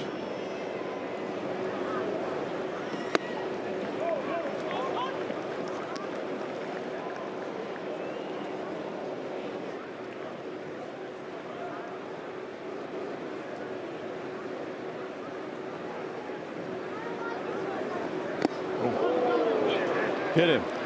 And Kersey aboard. It was a walk that started Minnesota's rally in the 6th inning that led to the insurance run. At that point, Bradley had retired 12 of 13 for a total of 13 outs when he issued a walk to Jeffers. Yeah, just a cutter that followed him, and as we usually see, it missed the pad and hit him right above it, but seems to be just fine. See if he takes off here. Good speed on first base. Larnach swings at the first pitch. Meisner on the run, and instead it hangs up. Simpson makes the catch. Side is out. Stretch time with a 3-1 lead.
Joe Ryan's night is complete. 6 very good innings for the Twins.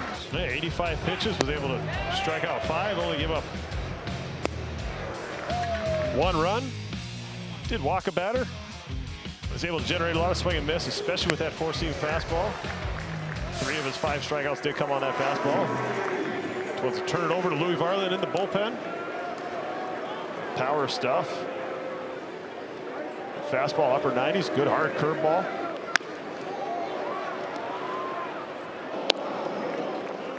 And a quick out to start the Tampa 7th as Simpson grounds to second base. Here's Audra. Guys, tonight marks Louis Varland's 28th appearance, the most in Major League Baseball. Rocco Baldelli talked about that yesterday and said, you know what, if you need a headline, here's one for you. It should say, Louis Varland says he wants to pitch every day.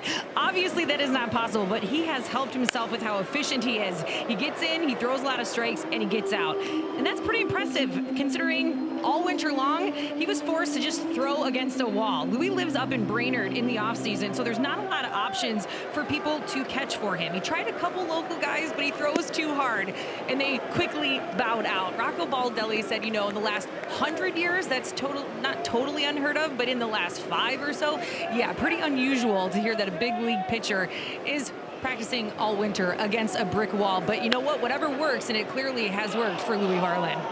Fouled on the third base line. All right, got to do what you got to do to get yourself ready. Rocco also said, yeah, I used to throw. I never had anyone to play catch with. You live in these cold weather places, just play catch with the wall. But he also said I wasn't a pitcher. So that's part of the reason why I spent almost every offseason as a player in Arizona down there so you can hit outside, so you can work, throw outside, get your long toss in, get out there where it's warm. But Louis, a Minnesota kid, wanting to stay home, close to family and friends.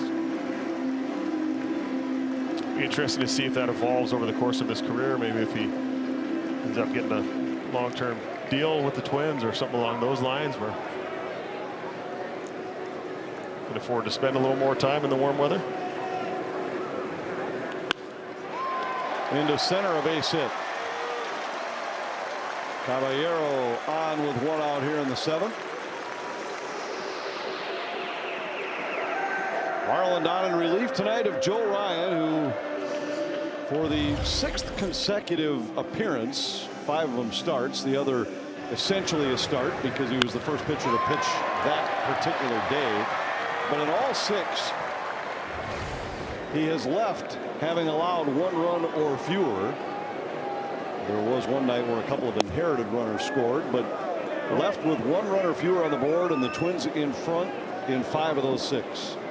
He's been tremendous in the month of May. Really just turn it up a notch. The time he's taken them out, he's given them a chance. Runner goes. Jeffers' throw is not in time. A stolen base for Caballero. Yeah, that was about as good as you could do. He had a good jump. Good throw by Jeffers. Good quick tag by Correa. Got a breaking ball, a little tougher pitch to throw on.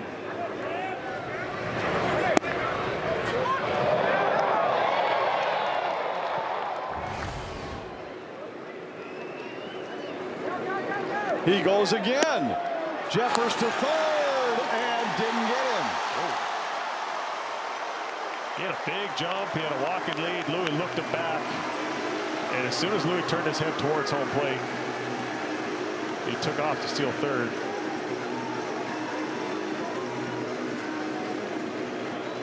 Another really good throw by Ryan Jeffers, right on the money, but he had such a big lead and a big jump.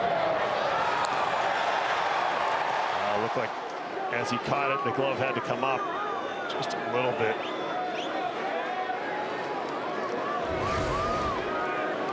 Rays run as often as any team in baseball, and there's been so much talk about the speed of young Chandler Simpson.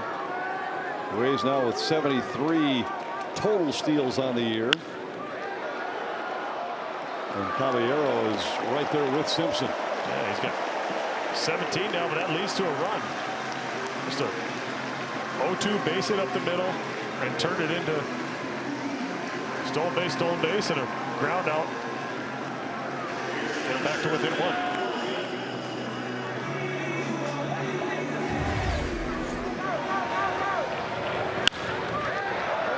Twins earlier in the game had pulled the infield in those spots, but now that you're in the 7th with a 2-run lead, they concede the run on the ground ball to first. The lead is 1. Marlin gets there in time. Looks a little awkward, but the side retired. Tampa cuts the lead to 1.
Minnesota Twins baseball is presented by your local Toyota dealers. Toyota, let's go places.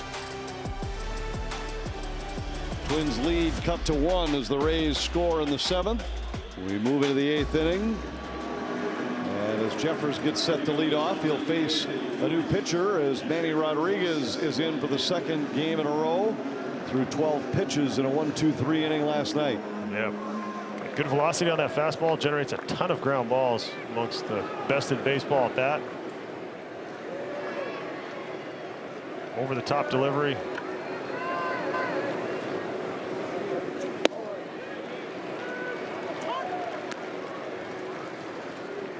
Jeffers walked and scored in the 6th, 0 for 2.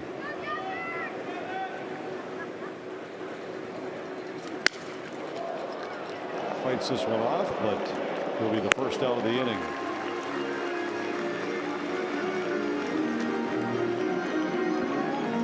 Dan Stoltz here with Tony Oliva. You're a Hall of Famer. You've blazed a trail, and that's what we want to do at Blaze Credit Union. 100% Blaze is Minnesota. Go Blaze! Carlos Correa, who has 2 hits in the game, 3 in the series.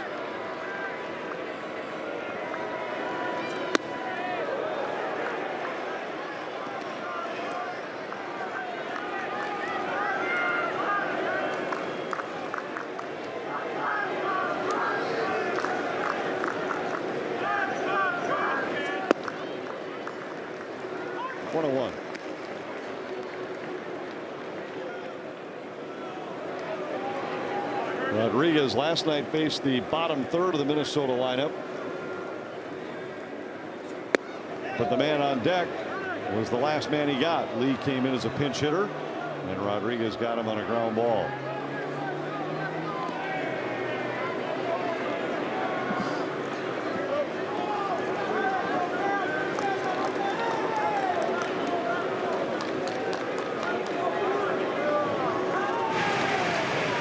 Griffin Jacks up and throwing in the Minnesota bullpen. Correa with another bullet into the corner and left. Gotta go. Correa with a big turn, and he is in with a double.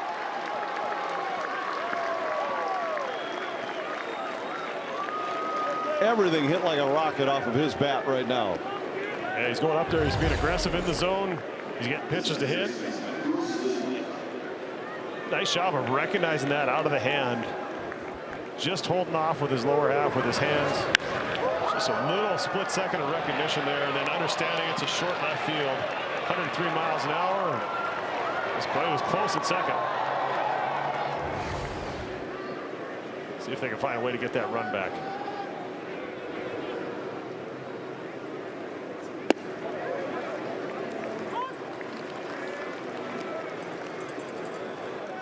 Lee tonight 0 for 2.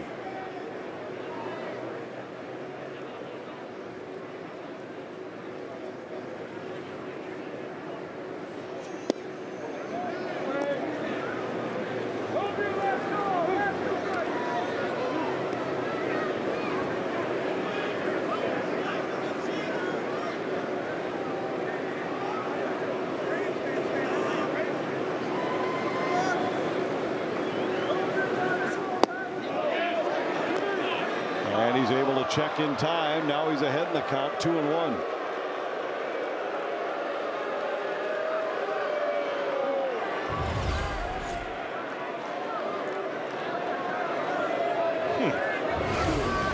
A couple of breaks in this at bat. You got to do something with it, though.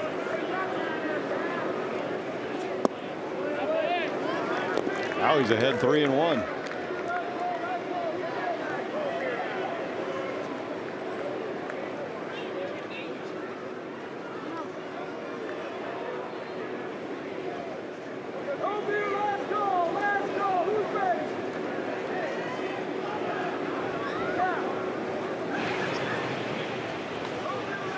Rays have activity in their pen as well.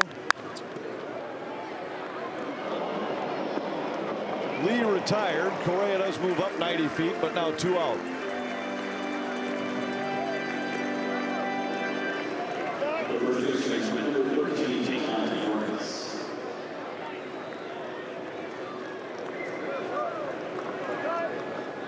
And France, who I mentioned earlier, has been very good in these kind of situations, runners in scoring position, but tonight he's 0 for 2.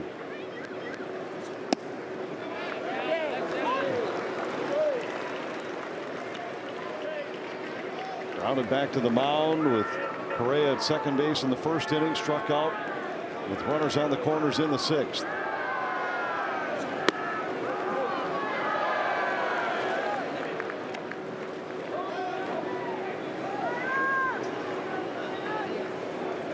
Twins looking for an insurance run to answer the Rays tally from the bottom of the 7th.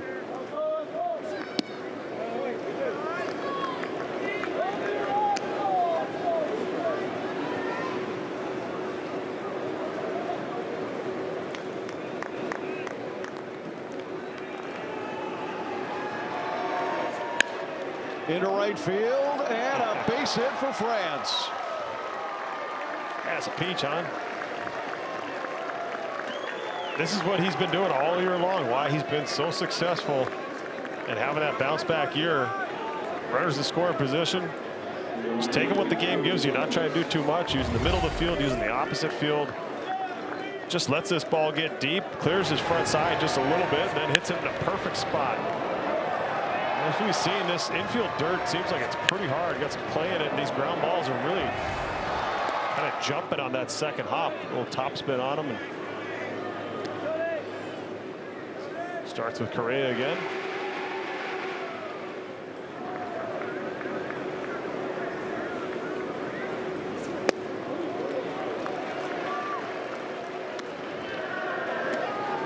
Clemens homered in the second, 1 for 3. Last night it was the Rays with a big inning in the 8th to provide insurance. It broke open a close game. Tampa scored 4 in the 8th to turn 3-2 into 7-2. Here the Twins have scored 1. Their 3-2 lead is now 4-2.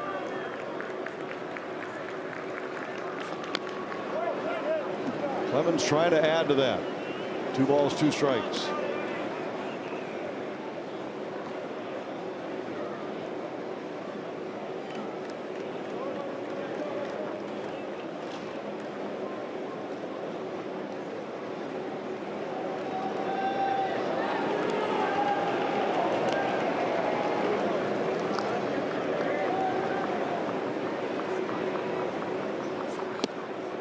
Inside, and the count is full. Well, communication is so key in the game of baseball, no matter what level you're at. And Correa just giving him a little something, giving Bryant a little something as he's coming back. Hey, his fastball's doing this, or whatever information you're giving there. Swing and a miss. Clemens down on strikes, but the Twins add to the lead by answering the Rays run from the 7th. It's 4-2.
Watch your favorite Twins players on Twins TV. Available now through both linear and streaming options.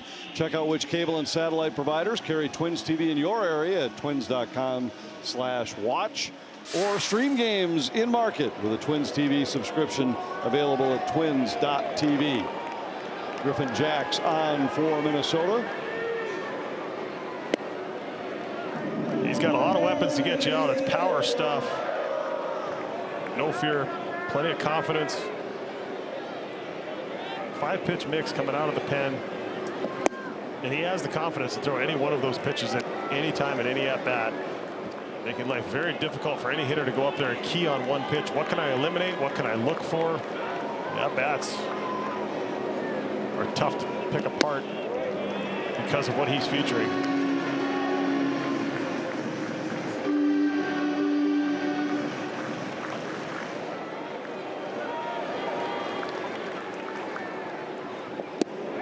Diaz swings and misses. 2 balls, 2 strikes. Minnesota with a defensive change. Bader enters the game in Clemens' spot. He'll play center field. Kersey moves to left. Castro to right. And Jack starts the inning by getting Diaz on strikes. 3rd time tonight. That one of the toughest men to fan in baseball has gone down against this Twins staff. When this is what this bullpen does, this is what this pitching staff does as a whole.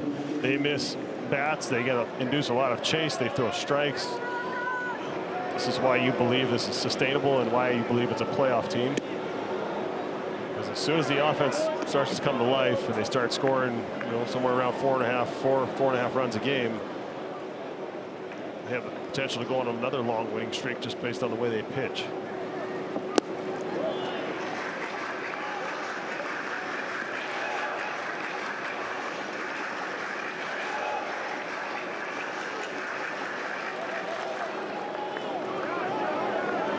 Two balls, no strikes. Lowe is 1 for 3 in the game.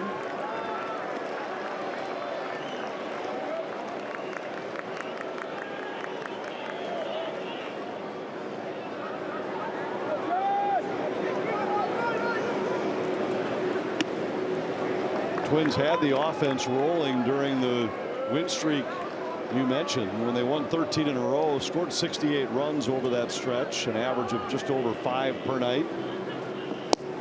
But in the 7 games since, they've averaged less than 3.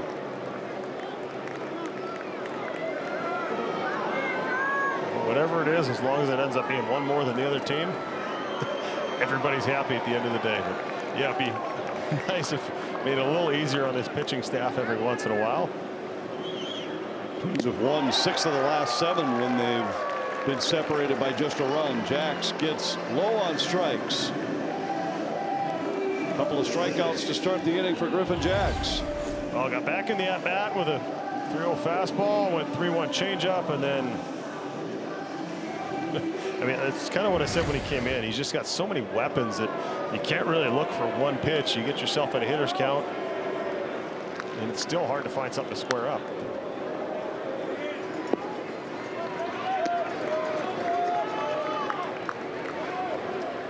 Good situation to catch this guy, Brandon Lowe. 2 hits tonight, 4 in the series. Catch him with the bases empty and a 2-run lead.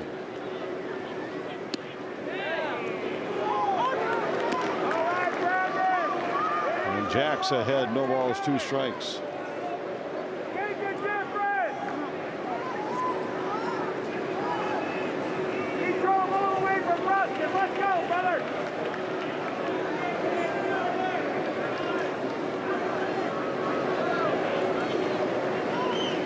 Here's the 0-2 from Jax. Got him on strikes.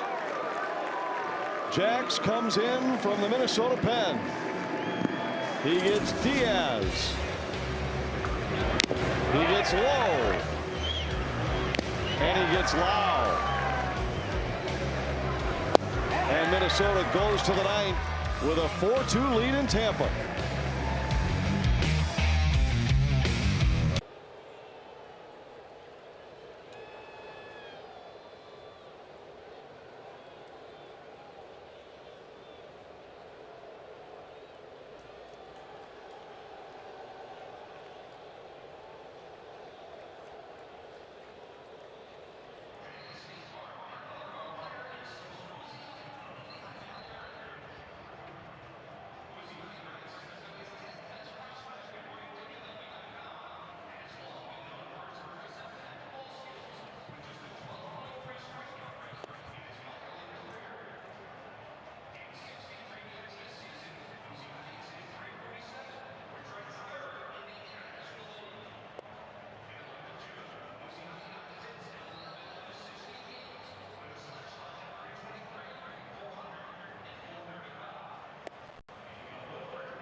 look at our upcoming schedule, brought to you by Progressive. The Twins preparing for a hot one tomorrow to wrap up the series against the Rays. Then it's a long cross-country flight to Seattle, 3 against the Mariners, 4 against the A's in West Sacramento to wrap up the season-long 10-game road trip. A couple of unique ballparks here tonight, or this road trip, I should say, here in Tampa, and then we'll see what's in store for us, guys, when we get to Sacramento. It's an interesting trip. I can't imagine that there are very many who will catch the Athletics and the Rays on the same road trip this year. Well, and this one originally was supposed to be in Minnesota, but didn't want to have games here in the middle of July, so they flip-flopped the series. And unfortunately for the Twins, it ended up being turning a long homestand into a 10-day road trip, but it's the only one they have. And you know, the players will tell you, it doesn't really matter. You're going to play the games. If you're going to come down here, you'd rather come down here this time of year than a couple of months from now when it's even hotter and more humid, more storms in the afternoon, all that kind of stuff. And I think sometimes when you get out on the road and get some time, maybe a little more time to sleep, a little more time with the guys, your only focus is baseball. You want to do the best you can to focus on your family when you're home, but when you get out on the road, you're just there with the guys. But interesting that they'll catch both minor league parks on the same trip, and probably the only team that'll do it. Yep. I think the only part of this trip that you get concerned about is at the end of a long trip, 10 games in 11 days, is that this 4-game series. No matter where you go, it always feels like you're in that city for like a week and a half. The 4th game seems to add 4 days. Yes. I've always felt. And so at the end of a long trip, that's the one where you're going. Does the focus look back towards home? Everyone looking forward to getting back to their own bed. Castro wraps one foul down the first baseline. But you got to play the games at some point. Remember, it seems like we used to have 3 or 4 of those 10-day road trips a year. I remember, I believe it was the Democratic National Convention was in Minnesota, and we had a 14-day road trip. Went from Oakland to Toronto and a couple of places in between. That one got a little long. Castro swings and misses. I was sharing the story with you yesterday that I was a part of the Twins trip back in the late 90s that went from Tampa to Seattle with an off day in between. But the team took that off day to fly and stopped in Salt Lake to watch the AAA team play on the way to Seattle. That's one way to break up the flight. Well, we opened in Seattle. My first big league opening day was in Seattle, so we went from Fort Myers to Seattle. It is a long flight, but weather should be great up there this time of year. That was a season, interestingly, that Seattle moved into Safeco Field. So the Twins played their first series in Seattle in the Kingdome, and the new ballpark opened in the middle of the season. So the second trip was to see Safeco for the first time. Cousin that was on that team in Seattle, pitching for the Mariners. Go down there, see that ballpark. But yeah, that was it's crazy when you think about it. I feel like we make a bigger deal out of some of this stuff now, and teams used to stop and play their minor league teams, all kinds of different exhibition games and all that stuff. 0-2 pitch to Kersey. He did not go. Pretty good changeup. He's got some pretty good depth on it. More vertical movement than most changeups that you see. So he's got almost acts like a split.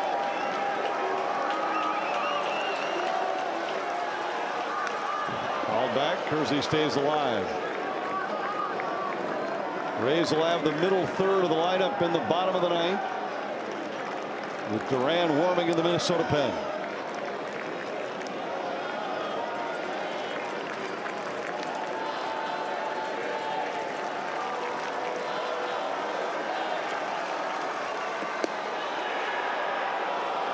Two and two.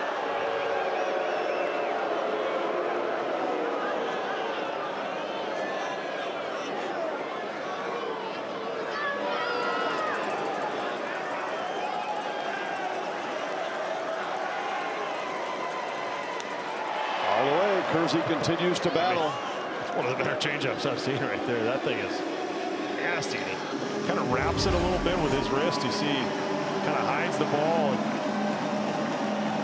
real good depth on that pitch. Both the strikeouts in this inning have come on that changeup. It's a pitch he throws the most of the time. Got him on strikes. That's the last 7 hitters in this game have gone down on strikes. We go to the bottom of the 9th.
Welcome back. Twins up 4-2 at the bottom of the 9th. This copyright telecast is presented by authority of the Minnesota Twins. It may not be reproduced or retransmitted in any form. And the accounts and descriptions of this game may not be disseminated without the express written consent of the Minnesota Twins. And that'll be bring on the fireballer. Jhoan Duran coming in, trying to close this thing out. We mentioned earlier, some of the guys said that it was a little bit harder once the sun went down to hit, whether that's related to the guys coming out of the bullpen, or it is a little more difficult to see. But you said it, the last 7 hitters who have walked up to the plate have all struck out for both teams combined. Nasty stuff coming out of that bullpen. And a little bit more right here coming from Jhoan Duran, who's been very good this year. We're seeing fastball split, curveball added in that sweeper.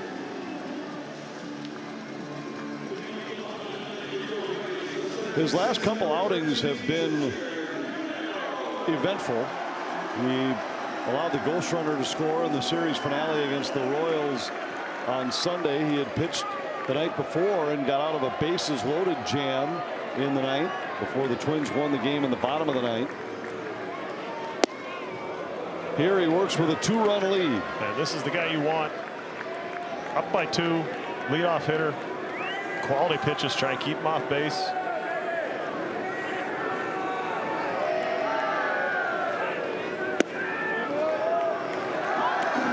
1-1. Caminero is 0 for 3.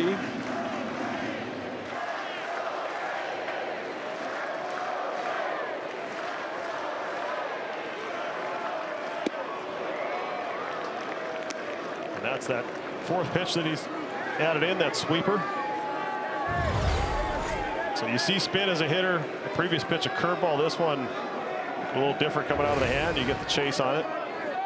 They go back to it, or they go above the zone with the fastball. Looks like they're going back out there. Got him. Now it's 8 straight. Both teams striking out. 4 straight for the Rays. And nice job of recognizing what's in front of you. A guy who just chased, why not go right back to it and see if you can get him to fish it again? And nice job of getting that leadoff hitter. Aranda has 2 hits.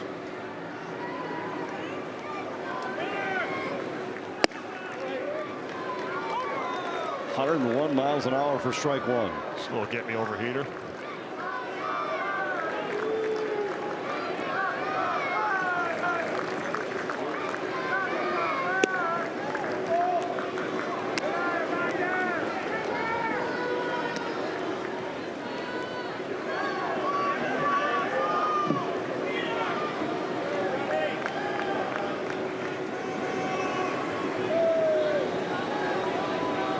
Here's the 1-1. High 2-1.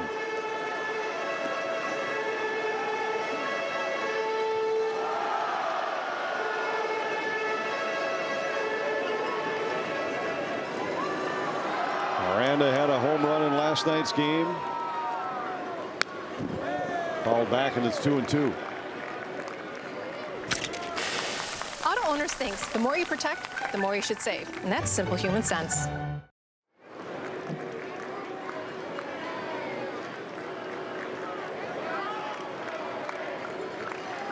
2-2 pitch.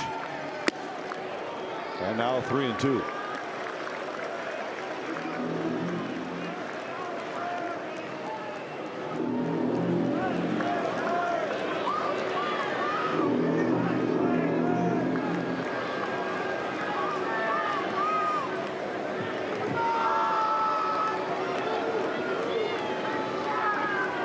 A long look from Duran. And here's his 3-2 to Aranda. Squirted fouled on the third base side.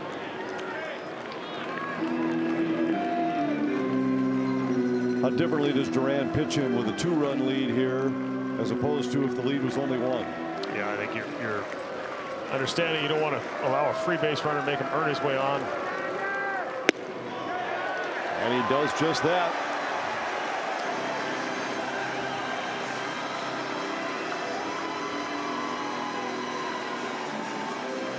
Chandler Simpson will be the hitter.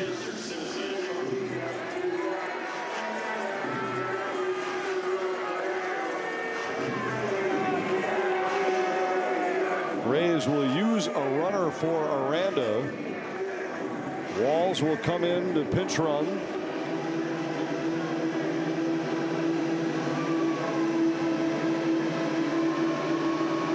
Twins talking things over, reminding that it's the runner at the plate that matters most. Yeah, you want to hold them on. You want to try and keep them there if you can to keep the double play in order. It's going to be very difficult with the guy at the plate, although he has hit into 3 double plays this year. But yeah, your focus is the guy standing there in the batter's box. Simpson is 0 for 2 tonight, an 11-game hitting streak on the line.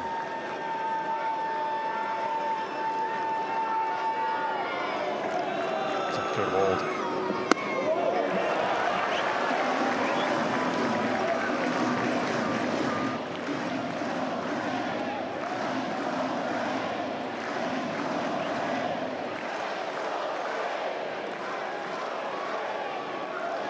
Simpson's career off to a good start, hitting .295.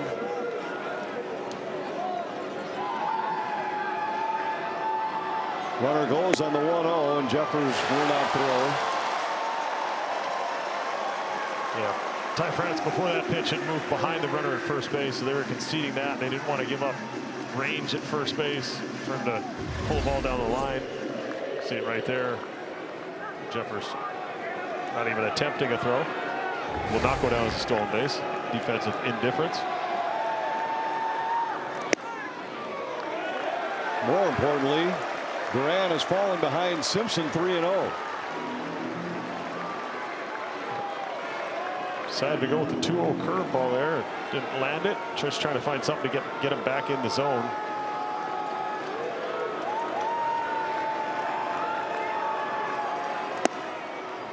He does there, 3-1.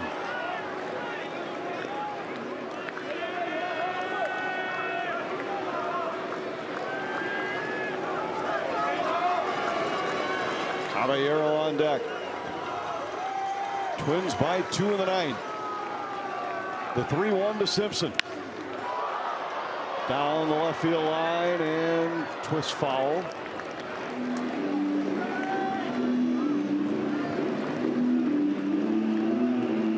wind has died down a bit. It was wreaking havoc with those fly balls to left earlier in the game. Now 3-2.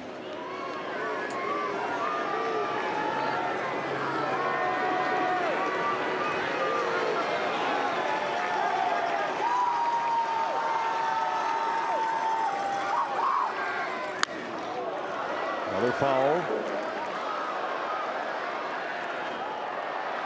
With how late Simpson is, do you throw anything other than a fastball? I mean, I think you just gotta trust that what you see is what he's doing. He's trying to go the other way. He's trying to flip it the other way. Up the middle, Duran has it, and Simpson retired. And Caballero is the last chance for the Rays. When you got 101 in your back pocket, it's a good weapon to have, and he got in on him on this pitch. Does a nice job of fielding his position and then flipping it over to first. The work is not done yet.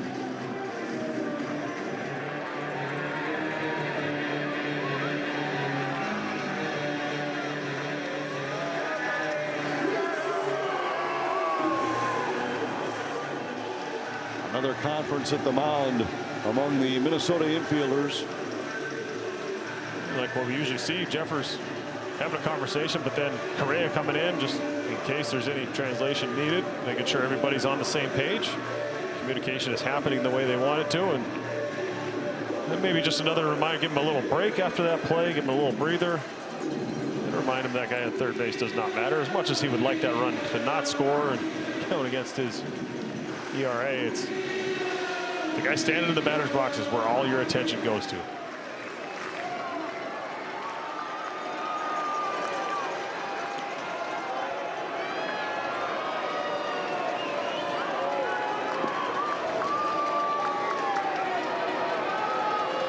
Caballero had a 2-run double in last night's game. He's 1 for 2 tonight. Inside.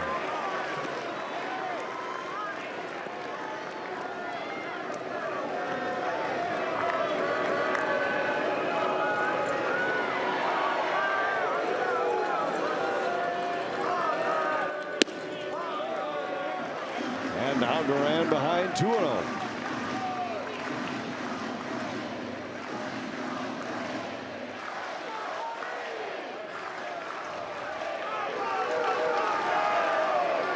Ten strikes, 10 balls so far for Duran this inning. Here's the 2-0. High in the air to left. Kersey back at the wall. He makes the catch. And the Twins are back in the win column with a 4-2 win in Tampa. Caballero hit it to the warning track, but Duran escapes with no damage. Oh, good game from the Twins. Good bounce back from last night. Great start from Joe Ryan. Pitching was fantastic. Timely hitting. Took advantage of an error that was made on the other side to score a run. Just a lot of good again happening in this game. We got a chance to win another series tomorrow for the day game. Quick turnaround. Ready to go in the heat. Twins have won 17 of their last 21. They snapped the Rays win streak at 6. 4 to the final. Twins postgame is next. Twins baseball is powered by MLB.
Twins win in Tampa tonight.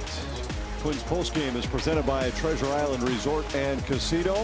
4-2 the final for Minnesota. They square the series at a game apiece. Back at George Steinbrenner Field with Justin Morneau, I'm Anthony LaPanta. A complete win for Minnesota tonight. They found a way to score runs early.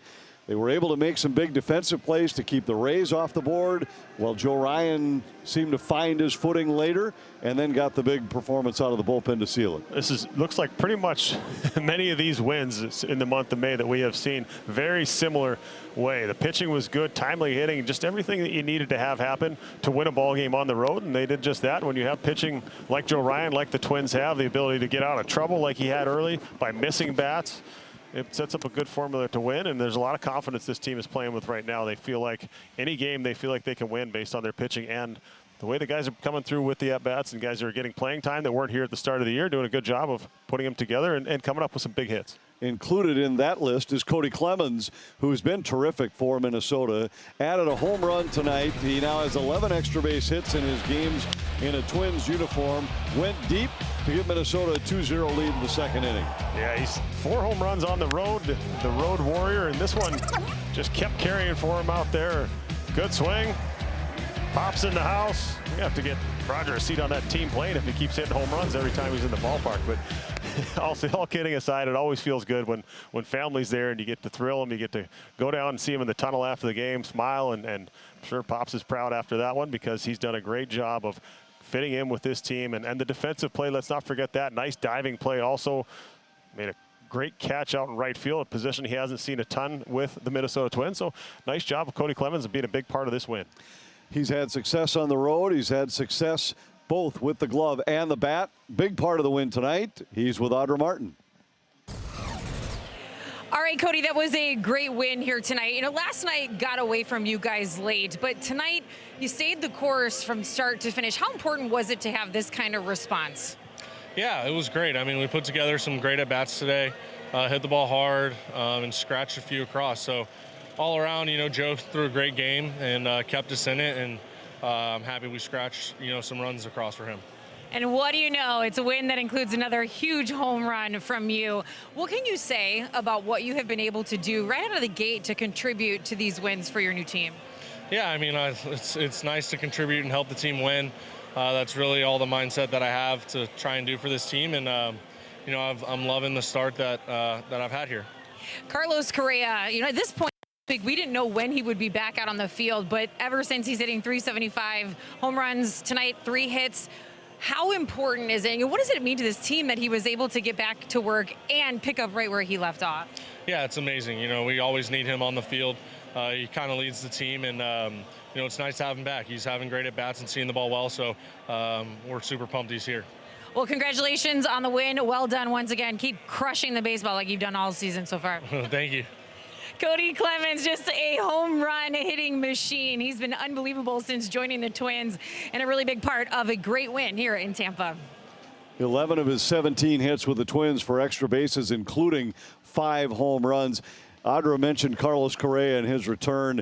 Seems like everything he's touching in this series is turning to gold. He's been outstanding defensively. Every ball he's hit has been hit right on the nose, including a couple of big base hits tonight. Yeah, it was interesting to watch his at-bats. All 3 of his at-bats to start the game, he swung at the first pitch. He put 2 of them in, or put all 3 of them in play, and got hits on 2 of them. And then the defense always shows up. This double play was huge early in the game.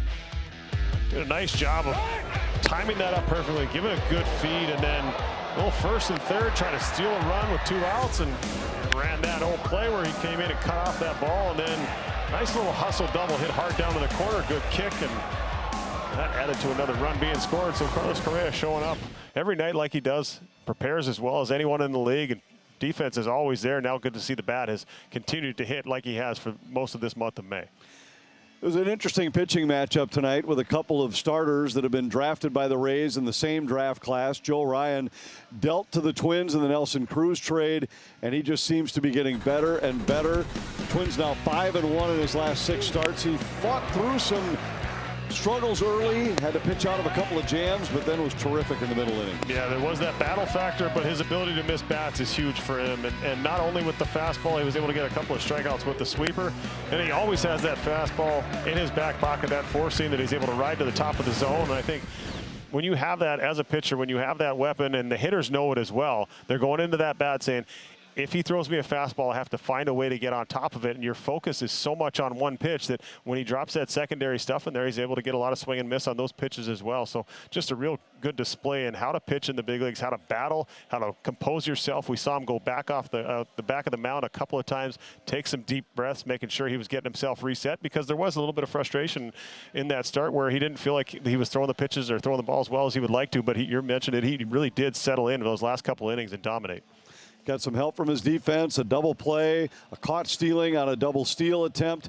That helped him through the early inning struggles, and he was terrific at the finish. Ryan and the Twins win it tonight 4-2. We'll hear from Rocco Baldelli next on Twins Postgame.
Twins Postgame is presented by Treasure Island Resort and Casino, Minnesota's destination fun. The Twins even up the series with a 4-2 win tonight in Tampa. A couple big impact performances here tonight on both sides of the equation. For the Twins, Cody Clemens getting it done, sending another one over the wall. That's 5 home runs this season, ties his career high, but he did so in exactly half of the at-bats than his previous best. 10-game hit streak for Brandon Lowe. Tonight he had 2 hits, a single, and a double. That's his longest hit streak since the 2020 season. And Carlos Correa staying hot since returning from the concussion. A 3-hit night here tonight, including a double. He's hitting .375 since returning to the Twins. Rocco Baldelli now joins us from the clubhouse, kicking things off, talking about his starting pitcher in Joe Ryan. Joe, is going at this club, and they hit. Typically, they're a pretty good four-seam hitting club, and they'll hit balls in the middle to upper half of the zone. Okay, one of their strengths, I think, and aggressiveness at the plate, aggressiveness on the bases. That's kind of them in some ways. And Joe, obviously, his strength is using his fastball. And so he had to mix. He had to expand kind of his usage today in ways that he's not going to do most of the time. But when he has to, he can. And it just shows adaptability is what it does. And that's what the really good pitchers can do. You can just kind of flip a switch, and instead of just attacking with a four-seamer, he's going with his sweeper. He's going with his split. He's mixing in the sinkers. He's throwing a bunch of sinkers to certain guys and then trying to finish them with four-seamers at the end. He's pitching differently because he can. And I thought it was a very impressive outing. There were a few innings and at-bats where there were some runners out there. There were some base runners, and he stayed strong. He made some very nice pitches when he needed them. And he did the job. He continues to pitch well. The defense, I mean, Carlos makes two really nice plays, first, second inning, but also the diving catch by Cody in the fourth. What can you say about your defensive effort tonight? Yeah. I mean, to win these types of ball games, you have to usually be solid defensively. We were that. We've been that. Especially the last month, I really like what we've been doing defensively. You know, we finished the double steal at home plate. Carlos makes a nice play. Their guy got a good jump at third and really sold out on that play. I mean, the aggressiveness that they're bringing every inning, every base runner they have, they're just kind of, you know, throwing some things out the window and just going, hey, we're coming right at you, and they're going to force us to make plays. And we made the plays tonight. And if we don't make those plays, we don't win. So we have to make good baseball plays to beat a team that is as aggressive as them. So, yeah, Cody made a nice play. Cody doesn't even play that much outfield. So to see him go out there and keep contributing and doing it on the defensive side of the ball and right field, I mean, that's he's a good baseball player. You know, he's done a good job with that. It's about 415 feet. I mean, I know you talked about it a lot, but what has he meant to your club offensively this past few weeks? Yeah, he's been the fire in a lot of ways that has gotten us through this stretch where we've been missing a lot of players, guys that produce in our lineup, and he stepped right in and grabbed at bats, taken over some games. He's won games for us. Today was another great example of the way he's been playing. This is not the first game he's played like that. He's doing it on a pretty regular basis right now. So everything he's been doing, it's been huge. That's a good win for the Twins. They'll look for another tomorrow afternoon when the series wraps up. Don't go anywhere. We'll continue with our postgame show after this.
Mario Lopez on the mound. 10th start of the season for Lopez with a 4.2 record, a 2.31 ERA.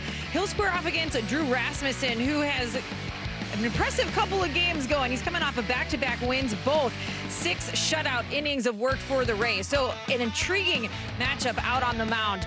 We look forward to seeing what the Twins have in store for us as they wrap up this first leg of the season-long 10-game road trip. But tonight, Joe Ryan and the Twins taking down the Rays with a 4-2 final inside George M. Steinbrenner Field in Tampa Bay, Florida. For everyone on Twins TV, I'm Audra Martin. We appreciate you joining us. We'll see you tomorrow afternoon for a hot one from Tampa Bay.